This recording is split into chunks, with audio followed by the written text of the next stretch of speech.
chance, if you had a chance, you could run lickety split. But you can't run because you're the baddest. Well, Ric Flair, you know what? I'm not a normal-looking athlete myself. You know what I'm talking about?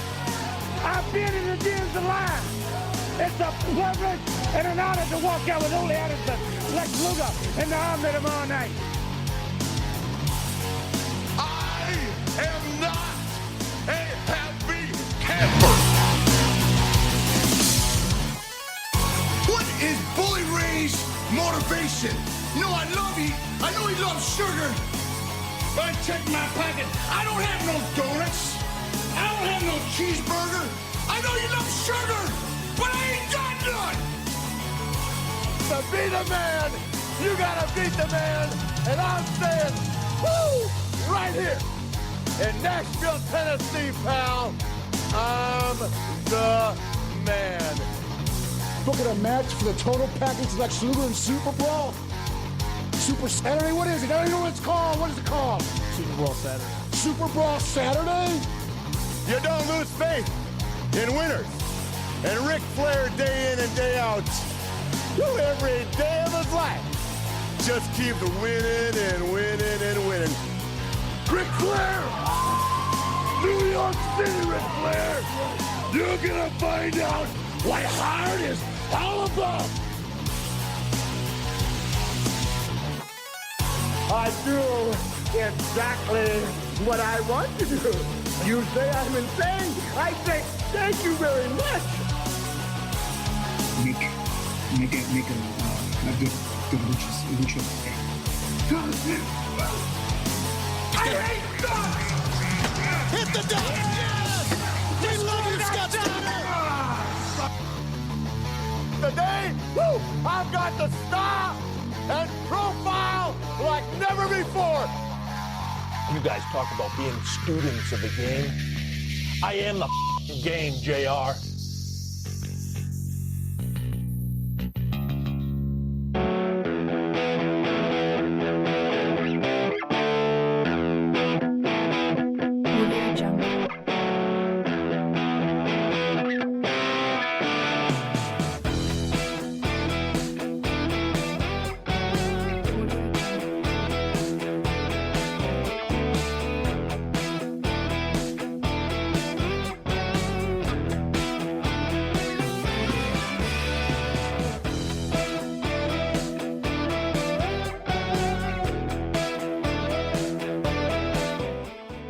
Damn, that sounds like every 70s fucking song on the radio.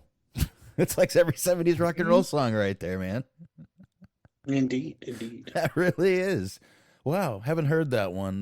Kind of still doing music off my phone, and that was just kind of on my phone as a royalty free.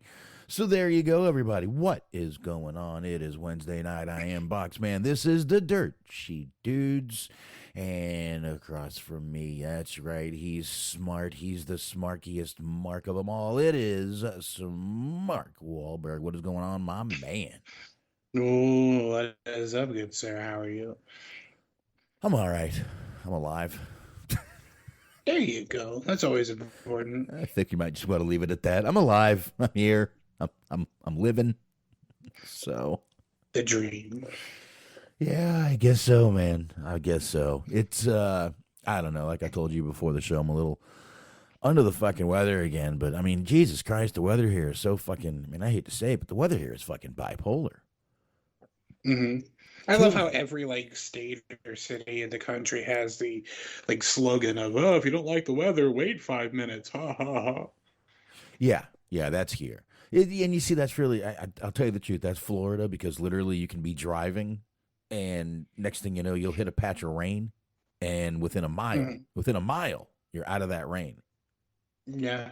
Right. And Yeah, that happens a lot here too. Yeah, I mean, it happens everywhere. Mostly, I just remember it being in Florida. I haven't had it happen here, but like I said, man, it was 70 today. It's going to be 64 tomorrow, but it's going to get down to 28 degrees tomorrow. So it's going to fucking drop 50 degrees, 40 degrees, like before I even get home. Mm-hmm. So we're going to have 11 and 12 o'clock is going to be nice and warm, and then it's going to fucking suck after that. Yeah, I see. Yay! Anyway, what the hell? I'll live. I'll be fine. Bring a jacket. I got jackets in the car. I got sweatshirts and jackets in the car. And I got hand warmers in my drawer in case I need them. There you go. I haven't needed them yet, but I got them in case I need the motherfuckers. Mm-hmm. Well, that sounds good. Yeah, you keep shit like that around, man. You never know. You never know. Fucking warehouse is like a refrigerator. It just holds the cold weather. That sounds like fun, but yeah, for me at least. No, I'm not a fan of the cold weather, so it is not good for me at all. Not good for me at all. But anyway, enough about me. We have a decent amount to get into tonight. There wasn't too much to talk about, and then Cody. Yeah, something actually happened on a Tuesday and not a Thursday. No shit. Thank fucking God. No shit, man. Then Cody. I wake up yesterday, breaking. Oh my God, it was all over Facebook. It was all over everywhere. Any social media you went to was all about Cody. But I guess we'll go ahead and knock these plugs out real quick. Then we can get right into the wrestling. And we're not going to make you wait. We're going to jump right into the fucking Cody thing. I just want to get it done with. Because I ain't falling for this shit, man. I ain't falling for this shit, Smark. I'm not doing it. Getting your Alex Jones on, you're seeing through the lies. Ah, damn it, they're making the fucking frogs gay. And I'm talking. Well, yeah, I mean, the one's got the top hat on, he's singing and dancing. What's that about? He's just an entertaining frog. I mean, hello, my baby. I mean, he's got a good voice, I do got to say. Mm-hmm. That frog's got a great voice. Also makes an appearance in Spaceballs. Don't forget. I've not seen Spaceballs. What is? I'm trying to figure out. I'm trying to remember his full name. It's something J Frog. It's like Philip J Frog or some shit. Is it Martin J Frog? No. Let's see. Yeah, do the old Google. I can't really look anything up while I'm... Real name. Yes. So he's going Michigan J Frog. Michigan. There you go. Now we know. Now I can sleep now. That's the good thing, folks. I can sleep now. And I hope you can too after knowing that. So there you go. Let's get back into the plugs and knock this shit out. Like I was saying before, that means you guys should be listening to the High Marks. That's right. It's the Cheese Man, it's the Mojo, it's the G-Wiz, and they are on Sundays, 8:30 p.m. Eastern Time. You can check them out on Mixler on the Mixler.com/Metal Mitt Podcast Network. Don't forget that second T in Mitt. I don't feel like stuttering. I feel like shit. So there you go. Check them out. You can also check them out on YouTube on that same network, Metal Mitt Podcast Network. And go ahead and check them out over there, which brings me to, who's next? Eric. Always go ahead and jump into Eric right there. And Eric you can find over there on the Everything Unscripted Wrestling Podcast. That's right. You can check him out over there. Everything Unscripted Wrestling Podcast on the Blog Talk Radio, Everything Unscripted Network right over there. You can check out him, Doug, Daniel, everybody over there. And go ahead and do that. And, of course, Bobby Anthem, Bobby Blades there, the Inhumans there on the Inhuman Experience. Don't forget to check out those guys over there.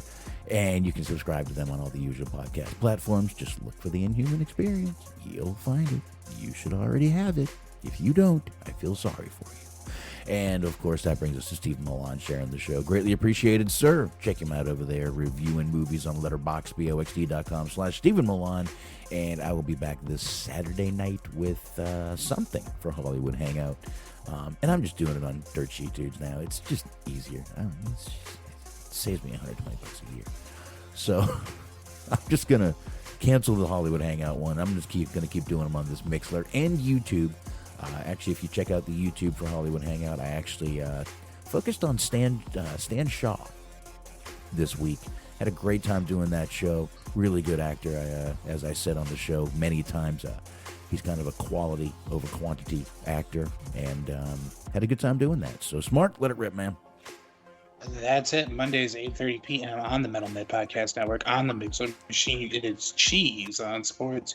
Cheese Man, G Wiz, Luke Birch, Matt, and myself. We are talking the NBA, the NHL. We covered the Super Bowl live stream during the big game. So we covered that last Sunday. We're going to go ahead and check that out.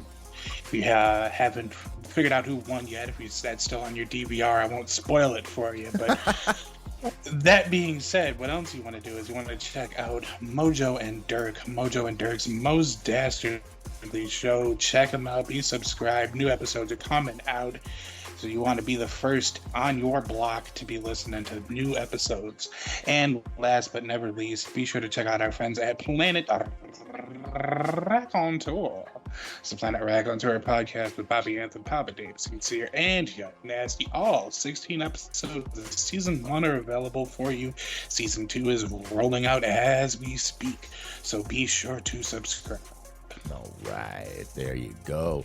All right, and we are going to spoil who won it. We're not going to have a choice.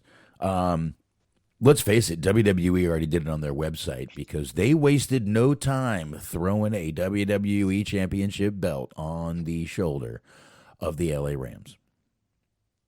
Mm-hmm. No time. WWE, they instantly put it out on their own website. Even The Rock was there to kick off the show. I don't know if the shirt he was wearing could have got any tighter. What do you think? Maybe? I wouldn't put it past him. I don't know. The pants were pretty tight too. I gotta say, pants are pretty tight too. But I mean, I think even Nikki Bella was at the pregame or something. It was just a whole thing. They had WWE guys all over. But yeah, the belt was right there. There was actually a couple of wrestling adjacent people there. Mm-hmm. I saw some photos of Noelle Foley was there, like you said, but I believe Nikki Bella was there. There's a couple other people, but yeah, it was a big to-do, as the Super Bowl often is. Yeah, I just figured since you mentioned the big game, I'm not paying that fine. Yeah, if we can't use fucking songs from the 80s to start the show, we probably can't say the Super Bowl. Well, I mean, that's a royalty-free. What we just used. It's a royalty-free term, the big game. that one is, yes, exactly. Anyway, yeah, I just thought since you mentioned it, I would go ahead and bring that up real quick and knock that little part out. So there's one little thing out of our news. Okay, let's just get into it. Yes, the big news everybody has been talking about. We've got Amy Schumer hosting the Oscars. Everyone's excited. We all love it. We don't love it. We don't want to talk about that. What do we actually want to talk about? To be honest, I don't think I've ever watched the Oscars unless I was forced to because my mom was watching. Like I don't watch movies, let alone fucking award shows for movies. I've never cared for those award shows. I'm not over here like I've never cared for them. No, I just never have. Never really have.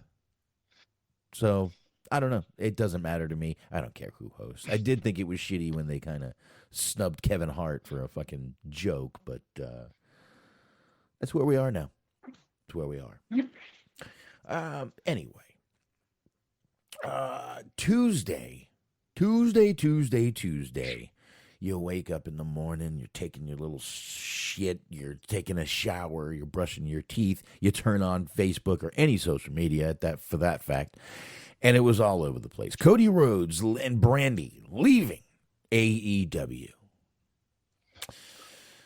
Many reasons, Mark, started coming out about this, about why they were leaving.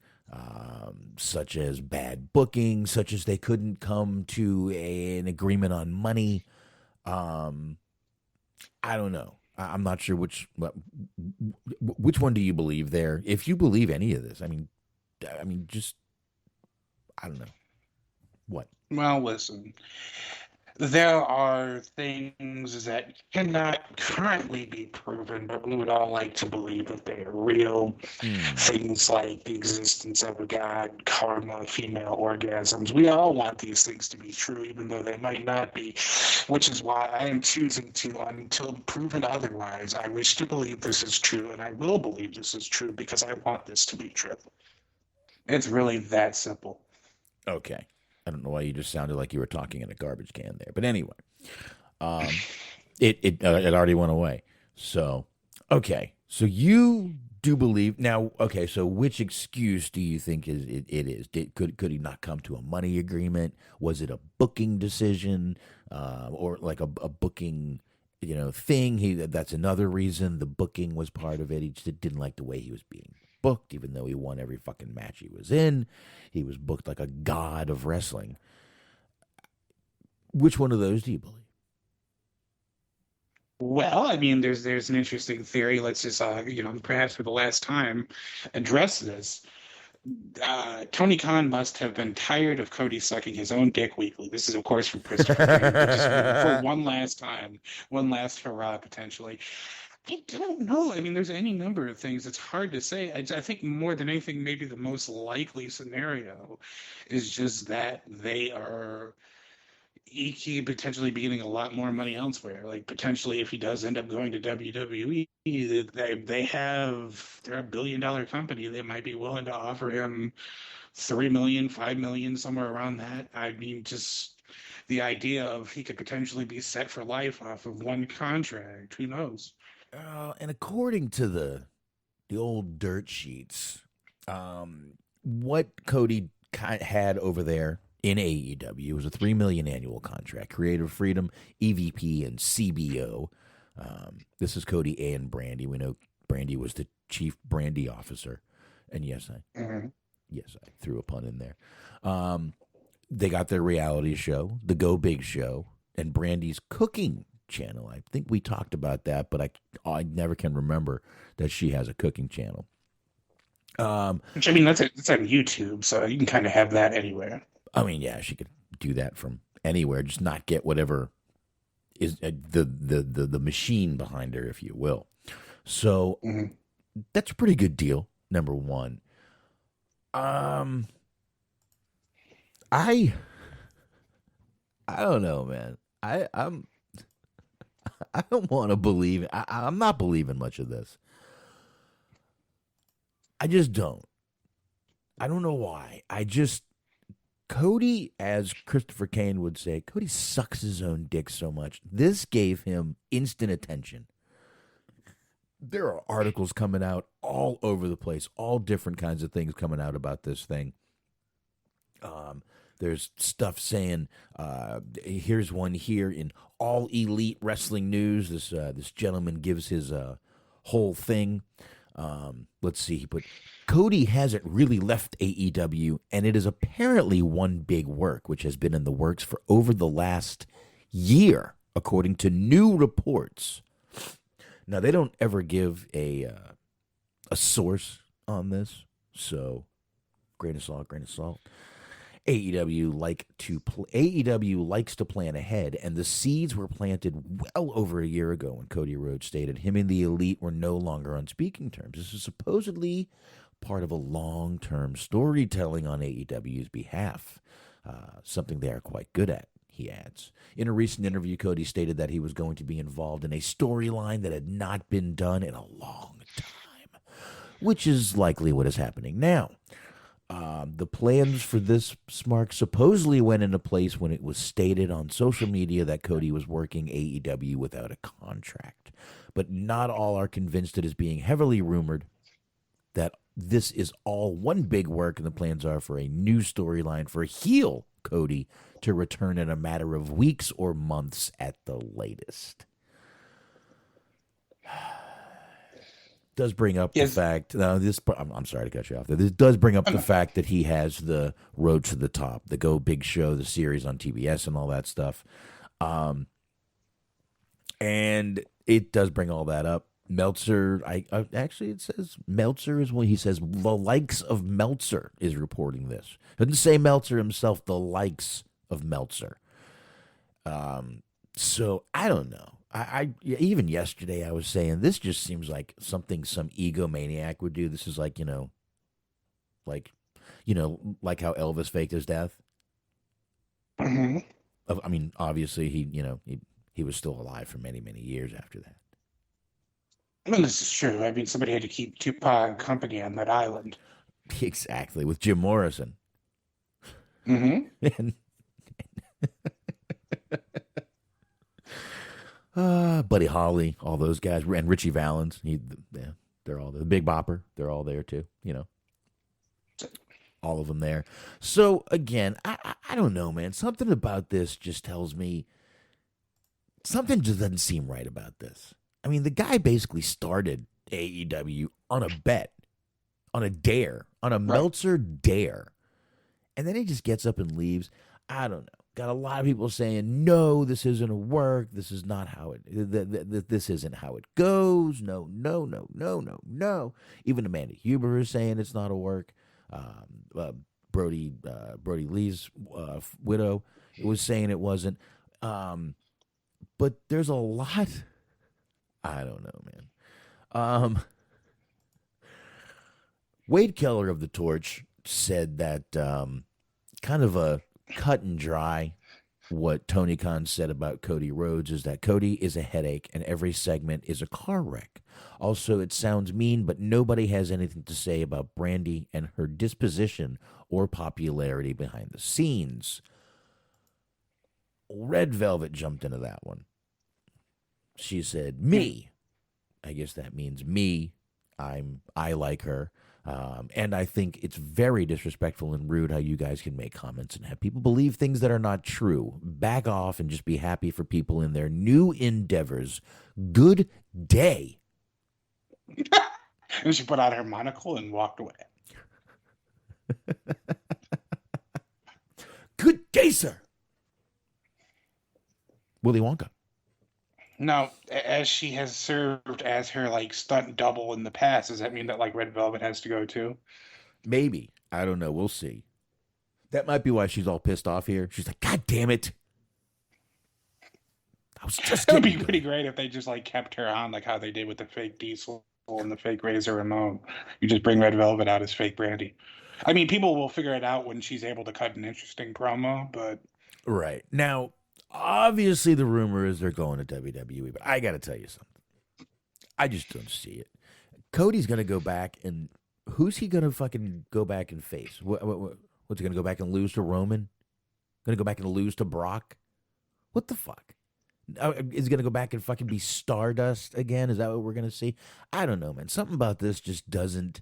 And, there's all these stories coming out about, Vince McMahon's looking to give Cody a huge push, and he thinks this is big news and a big deal that Cody's coming back.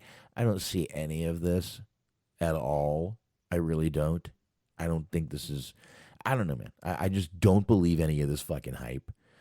And to me, this just sounds like... I believe that little story. I think Cody's just going to fucking make this grandiose comeback like he's some sort of god, and it's just gonna be fucking the same shit as usual. If he comes back as heel, that's fine, but I'll tell you what, this was also another incredible way to really cut the fucking cord on Brandy and Dan Lambert. And I mean cut the fucking cord, because there was a fucking piano hanging over the head of those two every time they were in the ring. I mean, when the crowd's chanting "shut the fuck up" at Brandy, that again, timing. Think of the timing on this. Right. And I don't think that feud was really all that bad. I just don't think it was working for what they intended it to do. Right. Because I feel like they were both two kind of unlikable people. Different portions of the crowd hated different people. Nobody was necessarily completely behind one person, but it seemed like the larger majority of the crowd was getting behind Dan Lambert, and I don't think that was necessarily the intended goal on that one. Right. Excuse me. I don't either. I don't really think that was the intended goal there either. They were obviously trying to get Brandy over it. Dan Lambert can't pull miracles. He can go out there and dick around the crowd all they want. Right now, they're okay with it. They don't mind it. They're having fun with it. So, no, that's not where they were going. But this is another way to cut bait on that. And, I mean, just something about this don't smell right to me. Listen, if I'm wrong, I'm wrong. I don't care. If you want to think I got a fucking tinfoil hat over here, that's fine, too. I ain't falling for this shit, brother. See, it's sort of a paradox for me because the same reason I think that he would stay is the same reason I think he would go. It's just that he's an egomaniac. So, like, I can see it as an opportunity of, like, he's kind of at this position now where he, for the first time in his career, has the opportunity to be, like, a big-name free agent, like, kind of akin to how the first time when LeBron James left Cleveland, and it was like he had a whole fucking special on ESPN declaring what team he was going to play for next. I feel like this is what Cody wants to do. He wants all the attention on him. He wants everybody to be talking about where he's going to go. And I mean, hats off to him. He's done something at this point right now that he hasn't done his entire time in AEW, and that's make me interested in what happens next with him. So, I mean, it's working to some degree, but I don't know. Like, I don't know if he just wants to take some time off, if he's going to come back in a couple of months or, like you said, a couple of weeks. Either way, regardless, he's going to be off TV for a little while. So we could just celebrate that even if he does come back. Yeah. That's one definite silver lining. But if he does end up going to WWE, it's a matter of, like, who knows why it is that happened. Is it money? Is it... One thing I was thinking is, I mean, it sounds silly, but he has proven time and time again to be kind of a mark for himself, and I'm wondering if maybe he's kind of like looked through the past a little bit and he saw that when his dad was there, they treated him like a joke. They kind of treated his brother like a joke. And now he has the opportunity to theoretically be pushed as a top guy and sort of do something that nobody in his family has had the opportunity to do there. I don't know if that's actually important to him or not. It's hard to say, but there's all kinds of different factors and different potential outcomes that could be happening right now. So it's definitely interesting. Try this one on for size. Cody leaves, right? Supposedly his contract's over. He leaves. He comes back. Do you know what he can do that he couldn't do before? Get a title shot. Uh-huh. You got it. Back in the title hunt again, which, Cody wasn't planning on being in the title picture for very long. Bullshit. Cody's going to be in that title picture as long as y'all let him.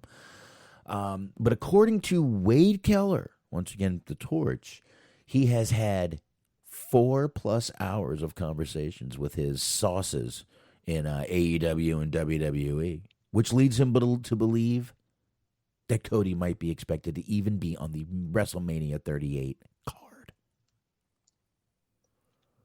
It's possible. I don't see none of this shit. And plus, actually, another thing that I forget who brought it up, but like a couple years ago when they were still in TNA or Impact or however we want to word it, one of the weekends, the WrestleMania weekend, I forget what year exactly, it was Hardy Mania. Like, they were all over there over a bunch of cards. And it culminated with them, like, opening up, being the surprise entrant into in a WrestleMania match. Mm-hmm. That was, like, their big debut. Wouldn't be surprised if that's what ends up happening this year, is, like, you have Cody on, like, GCW shows and all kinds of shows over Mania weekend, and then, boom, lo and behold, he strolls into WrestleMania. And that's worst-case scenario, since I like to watch those Mania weekend shows. So having him plastered all over like Joey Janela Spring Break, I don't want it, but it could happen. Yeah. I don't know. You see, it goes through all this stuff in this article, and then the end of it is like, well, it's being, he's in talks about a potential comeback. So, it's potentially still. I ain't falling for this shit, man. If he shows up on WWE, fine. I don't really give a shit. He's going to get this little tiny push, and then, look, he's Dolph Ziggler II. He'll be buried. No one's going to give a shit. Dude, this guy was, like, shitting on his first fucking big match out. He comes out and breaks a Triple H throne.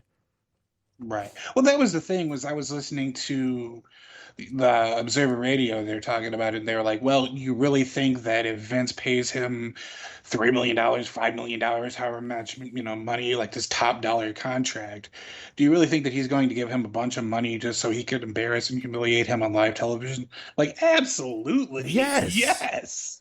It is Vince we're talking about here. Vince does not work under the logic of mortal men. It's his toy box. He will do whatever he wants. He'll pay him fucking $8 million a year to come out wearing a diaper. Of course he would. Absolutely. And then Cody will want to quit. He's stuck in his fucking contract. Even if he does quit, they're going to fucking not he wants to quit. They're not going to release him. Dude, it's going to be the same. I don't know why he would leave. Basically, the freedom of his own company to go back. I mean, let's face it. He was completely unchained, almost unshackled in AEW. He goes back to WWE. Fucking, it's basically putting the fucking shackles back on him. What I really would like to know about this is, like, okay, two different scenarios here. If he goes to WWE, do you think that he'll get a better fan response than when he was in AEW? A. And B, if he comes back to AEW in like a month or two, do you think he gets a worse fan reaction than he has been getting in the last couple weeks? I think he does. Yeah, I think they'll boo the shit out of him. Mm-hmm. Again, man, look at the goddamn timing on this. The crowd is not reacting to Cody well. The crowd is literally, I mean, shut the fuck up, Brandy. I mean, they're chanting, shut the fuck up at her. Timing on this is odd, in my opinion. I don't know. Listen, again, I could be completely wrong. Putting my tinfoil hat on here. If I had tinfoil, I'd put it on. I have a can I can put on my head. Here. Is that good, Smart? Yeah, there you go. Good. Okay. I mean, it's in a koozie. I don't want to, I was thinking about that earlier. Who, outside of just because of like legal battles or legal issues, drama, whatever, like the only people I can think of is like maybe Teddy Hart and Maria Manic when they were going out. But like, who has been a more polarizing couple in wrestling than those two? Oh, man, you just said it. I don't think there's anybody else. Because like they hate her. They hate her because of her association with him almost. Maybe. But they do not like either one of them. I mean, you might be able to put Nikki and Cena on there. Yeah, I guess. Maybe you could throw them on there. People hated her because of him, and some people hated him because of her. Obviously, I don't know, man. Just some weird shit, man. Some weird shit. I don't think this is going to be the way. I don't think this is going to turn out the way everyone thinks. I think this is all a big. And I mean, Meltzer would have no problem going along with it. By the way, he's an AEW mark. He doesn't care. They'd lie to him. He wouldn't give a shit. That's the thing that's been making me laugh. Was like I said, I've been listening like him and Alvarez talk about it, and they're both like, "Well, Cody hasn't said anything to me." It's like, why would he? Like, he doesn't have to. You're not his dad. He doesn't have to answer to you guys. By the way, like, you're not his fucking probation officer. Get out of here. Yeah, and then, good. Eric sent me this. He said, "What the fuck was the big deal about him changing his Twitter account name?" This is the problem now, folks. We have people literally, they change their Twitter handle and people flip the fucking script. Craziness, sir. I don't see the fucking big deal. Oh, he changed. What was his Twitter name before? Do you know? I know because I didn't follow him, but I think it was like maybe Cody Rhodes AEW or something. Like, AEW had to have been present in this handle for it to be a big deal that he changed it. Oh no, man. I feel like I'm being worked here. I don't want to work myself into a shoot that shoots into a work that works back into a shoot. I just don't want to do that. I'm not even sure if that made sense, but just deal with it, okay? Good night, brother. HH. Exactly. That's for Hollywood Hangout. Mm-hmm. Not Hulk Hogan. That's Hollywood Hangout. HH. I I mean, I get it because like I didn't believe it either because just for whatever it's worth, if anybody really cares, the first person to tell me about this was Dirk. Like I was just hanging out and I saw that he like sent me a message and I looked and I saw the link and I was kind of doubted the credibility of that particular website, and then I started seeing more and more websites reporting, and I was like, well, holy shit, how about that? Because like I wanted it to be true, but then I didn't necessarily believe it at the time. But then when they're talking about it on the Observer, it's at least theoretically, that's about as high as you can go, regardless of whether or not you trust their credibility. That's a whole different issue. But that's the upper echelon of dirt sheets.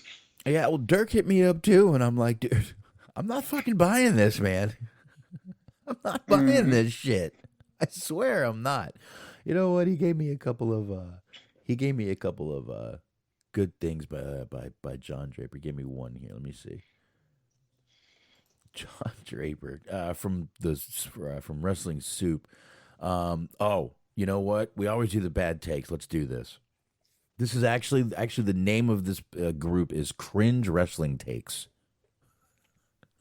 Obviously, everybody was asking Dustin if he's leaving, and he said, no, I am not leaving. I like it here in AEW. He actually put out a longer statement about how he loves his brother, and he's going to support whatever his brother and his sister-in-law do, which, okay, great. That's exactly what a fucking brother is supposed to do. I got no problem with that, but obviously, this person had a little problem with Cody.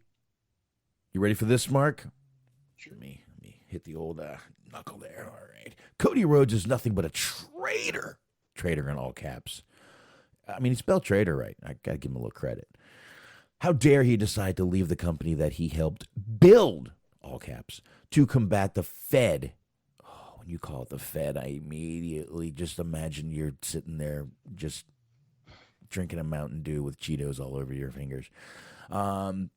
Combat the Fed and make wrestling better. He did absolutely nothing but spit in the face of Tony Khan, the true savior of wrestling, and leave for his own gain.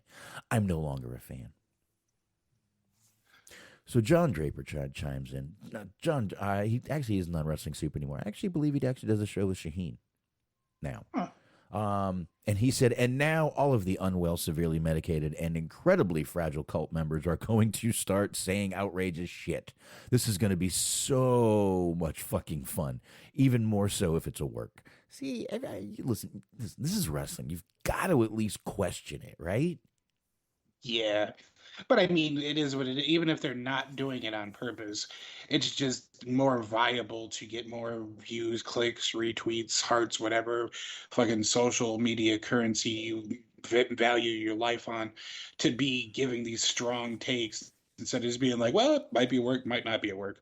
Like nowadays, even if you're not doing it on purpose to get attention, that's just how things get done now, is that everybody has these strong takes and opinions. And if the world's not falling, the sky's not falling, then why bother even talking about it? Yeah. Oh, you know what? Dirk sent me something else. He sent me something. This guy did a video. Oh my God, I've got to play this. Dirk, I don't know if you knew I was going to play this on the show. It's not like it's you, but I've got to play this. I got to find it. That would have been great if it was him, just like 20-minute and passionate. No, it's not. Actually, this is another tweet that John Draper posted. It was someone else's tweet. I don't know who it is, but this guy's fucking hilarious. This guy is fucking hilarious. Get your bitches, because this guy's got bitches. He's got bitches. So, all right. Once again, thank you, Dirk, for sending me this, and I'm going to play it right now, my man. Let me get some volume. Here we go. This is from Twitter. Let me get Twitter loaded up here. Come on, phone. Do your thing. Load. I probably should connect to the modem that's right here. Okay, here we go. Come on. Hello, my AEW fans. This is Augusta. We have this quick talk. Cody and Brady have left AEW officially. Let's not get worrying, because AEW will still be stronger. It will get better. The roster will grow. Nothing bad will happen. No trolls are winning. The trolls don't have bitches. Let's all relax. Alright, let's have a good day. And don't let trolls bother you about this. Again, E-Fed or trolls probably don't have bitches. This is from Augusto with the update on the whole situation. See ya. Bye. Okay. So listen, everyone. This is Augusto. He's telling us right now. First of all, calm down. Don't be worrying. And y'all ain't got bitches. Well, now he's waffling, because before he definitively stated that trolls don't have bitches. Then he said trolls might not have bitches.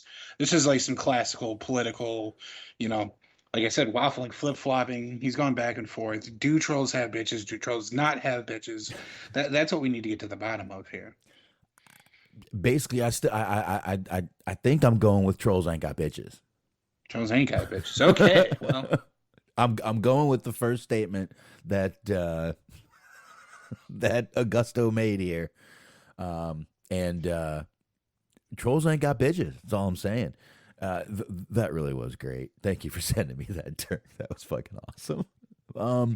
So there you go, and that was an important message from. Listen, go follow this guy, Augusto, All Elite. There you go. Enjoy yourselves, people. Enjoy. Nobody's fucking more than Augusto. Hey, Augusto got bitches. Don't be fucking with Augusto, my man. Mm-hmm. Augusto got bitches everywhere, my man. That's right. Augusto's keeping it breezy. Oh, shit.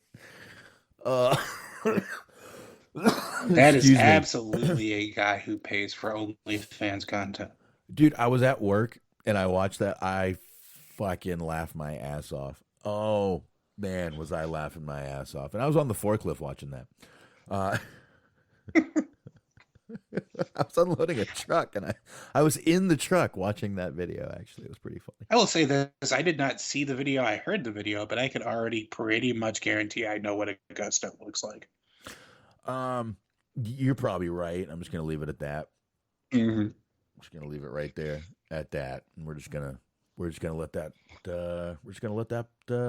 sit right there. Okay. All right. So we've got a couple outcomes here. Obviously, we got more than a couple outcomes here. Cody could do a lot of things. We'll see what happens. I am sticking with don't work yourself into a shoot, brother. As you said, Goodnight HH. Mm-hmm. I think that's the name of the show. Goodnight HH.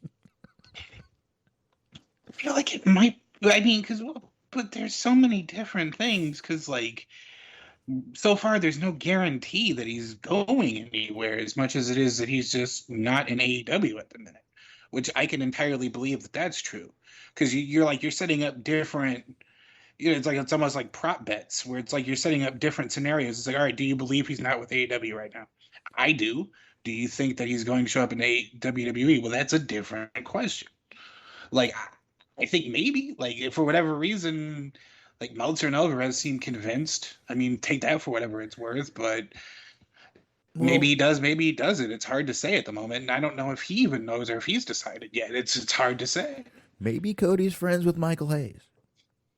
Oh, there you go. Fucking Cody starting up the Freebirds. Davey boy, I got a good one for you tonight, my man. Give me the wild turkey. Bring it over here, Bruce, you fucking asshole. He calls in Rosa Mendez, like how your wife brings you shots. It's like, get over here, Rosa.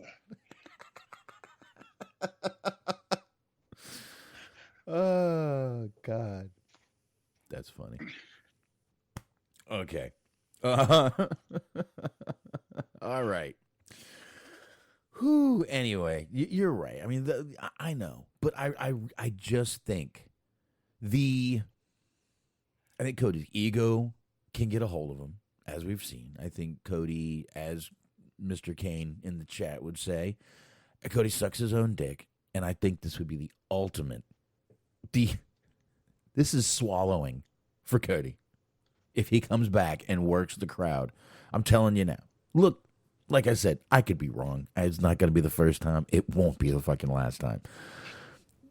I am what I am. If I'm right, I'm right. If I'm wrong, I'm wrong. I just feel like I'm getting worked. It's entirely possible. I feel like I'm getting worked. And I ain't, like I said before, I ain't falling for this shit, man. I mean, all really anybody can do right now is guess. And like for me, I want him to be gone, so that's where I'm going to lean towards. But that's just more of like I want it to happen. It's more of an emotional thing than it is a logical thing. Yeah. Where it's like if you told me that I wouldn't have to deal with any fucking self-indulgent Cody promos for at least a couple of years, I would gladly take that deal. All right. Yeah, I mean, look, I get you right there. But I don't know, man. Like I said, the timing on this, Cody can come back. Oh, well, that contract is over, and I left and I came back. I can go for the title again. Brandy, they get to literally cut the fucking cord, like I said on that Lambert thing. The timing on this, and you know, the crowd not liking Brandy, the crowd not liking Cody. This is just timing, dude. The timing on this makes me get a little whiff of bullshit. And like, I mean, honestly, I really wouldn't be. And like again, it sounds like a very Marky thing to say, but I really wouldn't be surprised if like all the boos started to get to him after a while. Like he says it doesn't bother him, but do we know that? Yeah, you know, depressed people are usually smiling on the outside. Right. They say they're fine. They say it doesn't bother them, but you know, it does. And that's because I mean, true. you think about all this shit that he's done. Like, you know, he taking the strap from MJF, like just getting whipped, fucking just brutally, to the, you know, setting himself on fire just to get a reaction. Like all this shit that he's been willing to do to try to get over, and like it works temporarily, and then the next week it's getting booed again. Like I feel like after a while that kind of does have to fuck with you. Like, you know, even if that's not his driving factor. Like I feel like if somebody who wants to be liked and accepted and treated like the big star as he seems to want, it seems like it's got to bother him after a little while. Yeah, I mean, I didn't personally see I didn't see MJF do Cody with a strap on. I don't know where you saw that video, but you it's in the related video section of the Ricochet video. You just kind of got to do a little probing. Oh, no. Oh, hey, probing. I get it. I see where you're going there. All right. Actually, that was literally unintentional, but it worked perfectly. It was perfect. Dirk asks, does this mean Paige Van Zant gets spared? I don't know. What do they do with that whole storyline now? It goes nowhere. I mean, not like it was going anywhere. I'm glad they pulled the fucking plug, but I mean, let's face it, that Red Velvet is still there. Just throw her in there. That's what they do. Just throw her in there.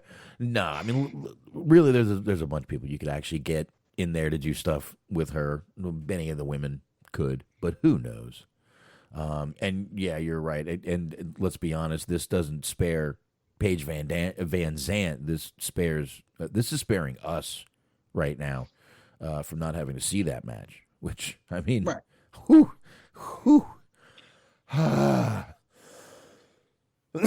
Nobody was looking to see that match. And I have a little bit of an elegant solution to what they do with Rhodes to the top. Because from what I understand, it's more of an AEW show than it is a Cody show. In so much as like they have a deal with AEW to do another show, not so much that they're doing everything through Cody. So what I'm suggesting is instead of doing Rhodes to the top, since he theoretically is going to be gone, you do a Bachelor style show where like 15 women vie for the love of Eddie Kingston. Now, I know he technically has a girlfriend, but those shows are fucking fake anyway. So I would love to see just like 15 women that like failed actresses that are trying to be successful just get berated by Eddie Kingston every week. That would be fucking phenomenal. It would just be a bunch of like New York Latinas. I mean, this would be a great fucking show. Women would be unbelievably gorgeous, by the way. Love me some Latinas. But well, you need at least, I would say maybe one or two, because you need a lot of like white women to cry and get too drunk, and then for somebody to for the Latinas to push around. I don't know why he wanted to fuck me there. Oh my god.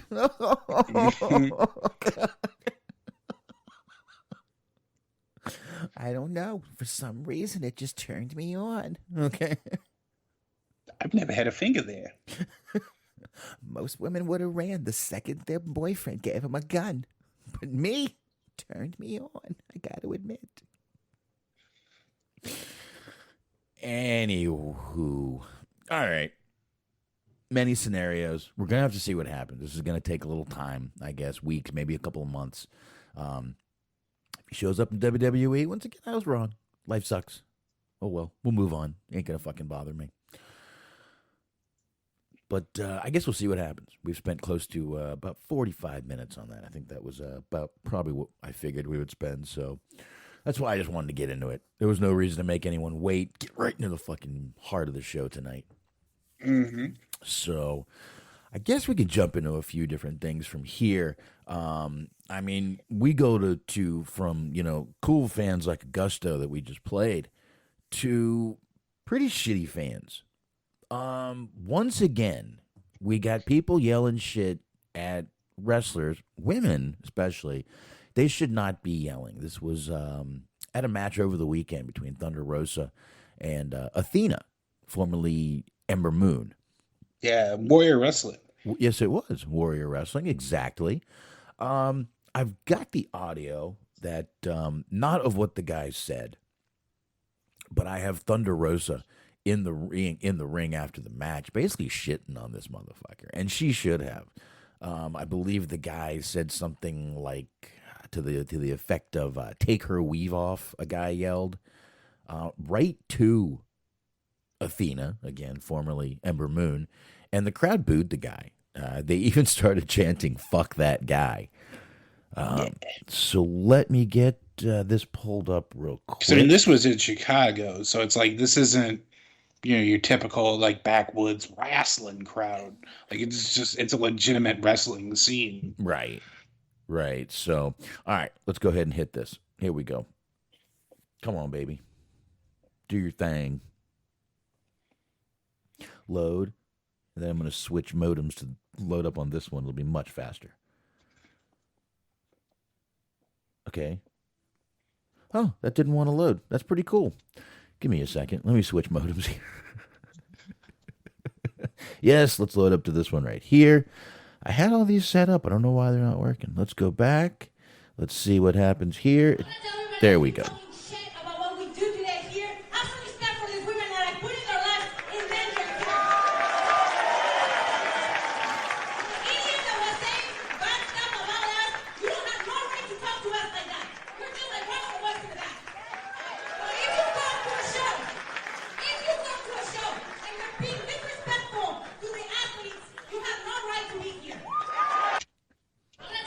There you go.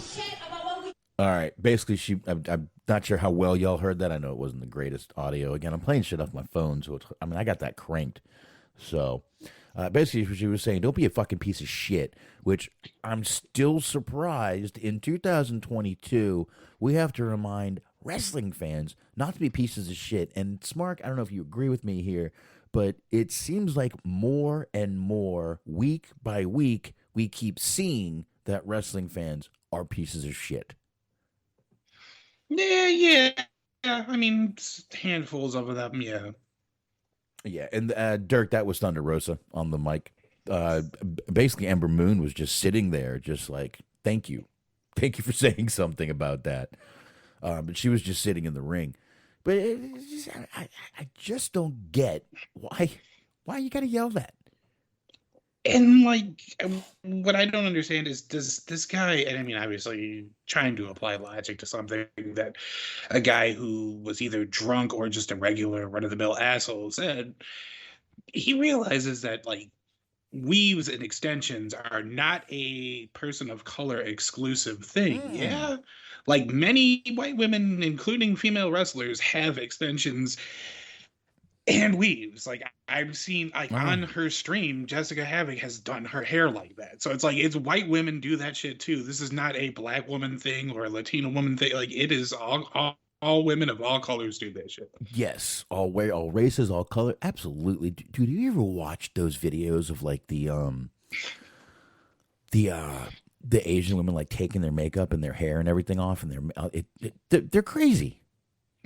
They have extensions, they have eyelashes, they have makeup on, they have this. Some of them even have fake noses. They rip plastic noses off their face. And that's, again, that's white girls, Asian girls, but usually for some reason that's what they put on is the Asian girls with the like geisha makeup, the very heavy makeup. So that's the easier one to do. That shit is so scary to me. Like, just when women in general do that, it's like just out as like a fucking horror movie where it's like, all right, okay, the hair's not real, nails aren't real, makeup, boy, just all of it. Again, they're pulling noses off of people. Whew. A little crazy. It's like, are you in a movie? Are you fucking undercover? Or what is it that you're doing here? You fucking ripped off your entire face. Like that movie with Dana Carvey, the Master of Disguise. I was actually thinking like Eddie Murphy, where he just plays like the entire family. Nah, Nutty Professor. Good movie. Professor, I think Clumps too. Clumps, that's what it is. Yeah, well, I think it's all the same movie, right? Isn't that the same movie, Professor Clump? Yeah. But I think he also has a movie that's Clumps, like it's like a spinoff. Yes. Yeah, you're right. I was just, for some reason, I thought I was getting the wrong movie. But I don't know. Let's see. No, you're right. Yeah, Nutty Professor 2, the Clumps. Like I said, you're right. It's okay. You're correct. Take it easy. It's Hollywood Hangout. We're doing Eddie Murphy tonight. Well, I guess you should be careful with doing Eddie Murphy based in his history. But very, very, very true. Watch your language, sir. Yeah. But anyway, a lot of people just fucking trash this guy, as they should have. And I don't know, man. Like I said, it just seems like more than ever, suddenly we got fans back from this COVID thing, and everyone just thinks it's okay to be an asshole because, I don't know, is it because we got fans again in shows and they just feel like they can be assholes? I don't know, man. I really don't, but Jesus Christ, disrespect is like being fucking dealt out to all these people. To be honest, I wouldn't mind if Bully Ray took that motherfucker back and slapped him around a little bit. Yeah. I think it just stands out more in a sense. Because like nowadays, like a large swab of fans are very much non-controversial. Like we're going from the age of like people bringing signs in that say shit like Goldust raped my dad to Final Fantasy is better than Super Mario Brothers or whatever the fuck. Like now it's all just signs about video games. Yeah. So like now that stuff has become tamer, these fans that do act like assholes, which like you said, we've seen a lot of it. We've seen, like that guy attacking Seth. We've seen all kinds of different people getting involved in like other sporting events, the Tour de France thing. There's a couple other things. There was a guy that like ran out on the field during the Super Bowl. Apparently, I saw a clip of that on YouTube, but yeah, I think it sticks out more. But there are still, like you said, quite a few fans that are just fucking assholes. Even though I feel like it's more of a handful, it's not a large serving size or representation of fans as a whole. But there are still those assholes out there. Yeah. And interesting enough, this is entirely unrelated, but I was looking at Nutty Professor 2, The Clumps. One of the writers on the movie, Barry Blaustein, I think it is how you pronounce his name. Same guy that did Beyond the Mat. Oh. So it all ties in. Really? Yep. That's very interesting. I did not know that. I wrote Coming to America, too, the sequel to Coming to America. Really? Yeah, and the Nutty Professor. Boomerang, too. He's all over. He just wrote a bunch of Eddie Murphy movies, apparently. Oh, my God. You might have just given me a movie to do for fucking Saturday. Boomerang. Love that fucking movie. There you go. Oh, my God. It's a great movie. Martin Lawrence, Eddie Murphy, David Allen Greer, Robin Givens. You give me a movie. Yeah, Halle Berry's in it. Halle Berry, Robin Givens. You give me a movie with Robin Givens. I'm watching that motherfucker. That woman. Lawrence. Chris Rock is a very small part. He's listed on the IMDb, though.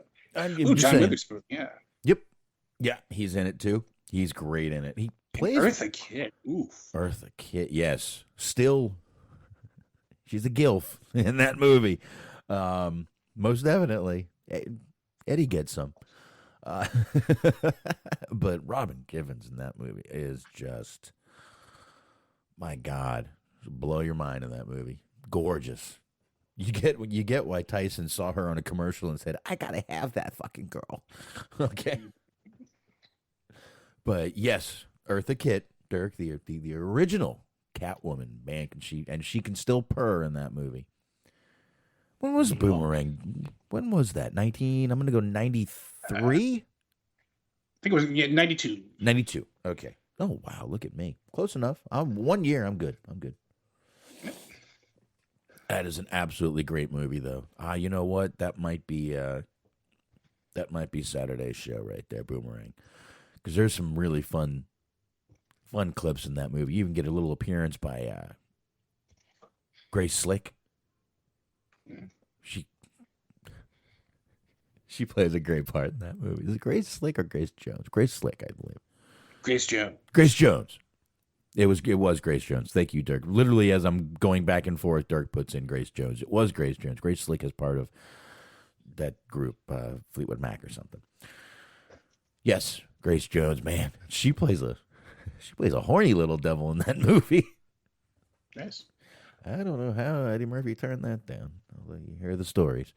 Anyway, hey, Boomerang, Saturday night. I'm doing it. Fuck it. Nice. I'm going with it. I'm rolling with it. Now I want to see Robin Givens in her lingerie. As we all do. Most definitely. So there you go. Look at that. We even got that done. Anyway, I guess since we're on the topic of indies, Dirk's right. They were all horny in that movie. And Martin Lawrence just wanted some kind of loving. But anyway. God, Jefferson Airplane. I think that was the reference that you were getting to with Grace. Like Jefferson Airplane. Christopher Kane on the spot for that one. Good job. Was Jefferson Airplane. Thank you so much. Look at that. Nice. Anyway, since we're on the topic of indies here, Smart, I'm going to jump into this one real quick. And then we got a few for you up there that we're going to get to. It appears that Darby Allin, over the weekend, was at a show and offered a 16-year-old kid named Nick Wayne a contract at DEFY Wrestling. Is it DEFY or DEFY? Yeah, it's DEFY. I'm not even sure anymore. Some people, AQA, Aqua, I don't even know anymore. I'm not hip. Which, by the way, we talked about that, and we were watching NXT at the time. Neither one of us noticed that was Zeta Ramir. She was on NXT for a while there. She got a big win over somebody. I forget who, but it was one of the regularly featured players. Oh, obviously, very, very memorable for you. Anyway, Nick Wayne had a match. It was against Christopher Daniels, and Darby Allin came walking out with a contract in his hand. I guess what they're giving it, the crowd was chanting, "You deserve it," and Wayne said, of course, yes, fuck yes. Now, I guess what they're going to do is give him sort of an internship, is what they're doing. I'm not quite sure. I mean, you can't hire a 16-year-old. It's just not to wrestle. Not to wrestle. You can't do that. But I guess they can do something with him. I mean, the article came out the next day. No, Nick Wayne has to graduate high school before he could join AEW. And I'm like, oh, my God. This has to be embarrassing for this kid. That's not embarrassing at all. I think you're coming at this the wrong way. Yeah, I'm just saying, everyone knows now that he has got a well-paying job locked up. Like, you don't think that's going to help you? That helps his leverage with the women. Oh, jeez.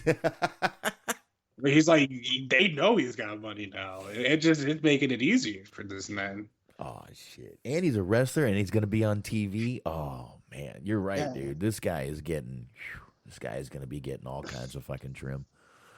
Like, I got that Tony Khan money. Are you going to prom with me? Of course you are.